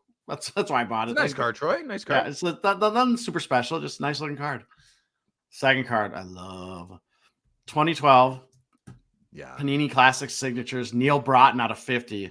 So Minnesota North Star legend, Neil Broughton. Saw this card. I'm like, I want this card, and I got it for like super cheap. So, and it looks like it's from the 70s. Yeah, it's great. I love it. But it's not. It's 2012, eh? No, because it's Panini. One of those years they had hockey, and I really like some Contenders, man. Is this a Contenders card? I don't. Panini. What is it? It doesn't matter. I don't know what the actual set is. Why would I look that up? it's got the stars, Neil Broughton. I'm in. All right, last one. Last one. 2019-20 Upper Deck Chronology Franchise History Marion Gaborik auto. Those cards are nice, eh? They're a bit of sleepers. The chronologies are very nice. Chronologies I really have started to get into a little bit. Now this one, the auto's a little streaky, but I thought it looked great and it was cheap. Cheap as all get out. Yeah, now that you said it, I can't stop. Did you pick this up when we went shopping? No, this week you got this. No. Yeah, this was recently. So I don't know. That auto looks pretty. Oh, don't worry. It will be in my binder. Okay, binder gang, rise up. Binder gang. Top load binder gang. Now I ran into the problem though. So here we go. Top load binder. I was like, okay. Well, I don't know why I thought this, but I was like, okay, when I get a new like Gaborik, I like to have the cards by year, and I thought the pages were removable just without really thinking about it. No, they're not. They're like stuck in there. So I'm like, screw it. I'm just putting them at the back. Like Troy, you can't. I don't want to buy. You can buy premium slips, and you can have your own 3-ring binder. Oh, there you go. You can. Yeah. I just like screw it. I don't want to like have to move every card. Maybe one day when I'm bored, I'll do that. I don't know. It's tough. It's I have a bunch of binders, and I have like my Brady Tkachuk binder, and I keep changing it. So I took all the cards out and I put them back in my box. Okay. Yeah. I was too frustrating. It was too frustrating. You know what these binders are good for PC? If you're not building a set, if you want to do like your Gaborik problem, you know what you do? We wait 40 years, and when we're all in a retirement home together, that's when we organize our binders. That's when we organize. I love top load binder. It's awesome. Yeah, they're the best. It's awesome. We get so many messages now about the top load binder gang. People I'm going to make t-shirts for the next expo. There you go. All right, everybody. If you like this episode, please leave a rating review on Apple, Spotify, or whatever podcast app you listen to us on. If you love the show, would like to support us, and want to chat with us on the Hockey Cards Gongshow Discord server, please consider a $5 a month out of $1.99 support level tier on Patreon. The link is in the show description within our Instagram profile, or you can search Hockey Cards Gongshow on Patreon's website. Follow us on social media. We are on Instagram, Facebook, TikTok, Twitter, YouTube. I don't know what else. Josh does all that. The Hockey Cards Gongshow podcast is a production of Dollar Box Ventures LLC. I want to thank Phil again for filling in. Fantastic job, Phil. I love that we can go for over 2 hours and it felt like 5 minutes. Yeah, it's crazy. That's wild. That's the crazy thing. But again, thank you. Do you want to plug anything? Loud Collector on Instagram? No, I don't want to plug anything. I just want to say, everybody listening to this, have a great week. It's going to be Monday when you're listening. Get some exercise in. No one talks about it. Get healthy. Little baby steps. Go for a 10-minute walk after dinner, because in a week after, you're going to go for 15 minutes, 20 minutes. Go for a walk with your wife, your family. Let's get some exercise in. The last few card shows I've been going to, boys, it's not looking good. A lot of hefty lads in there. So let's listen. No one's got to go bench press 300 pounds, but let's get moving. Let's get the blood flow going. And that's it. Just wanted to say that. Awesome. Well, again, thank you, Phil, and everyone. We will see you next episode. See you, Hobby.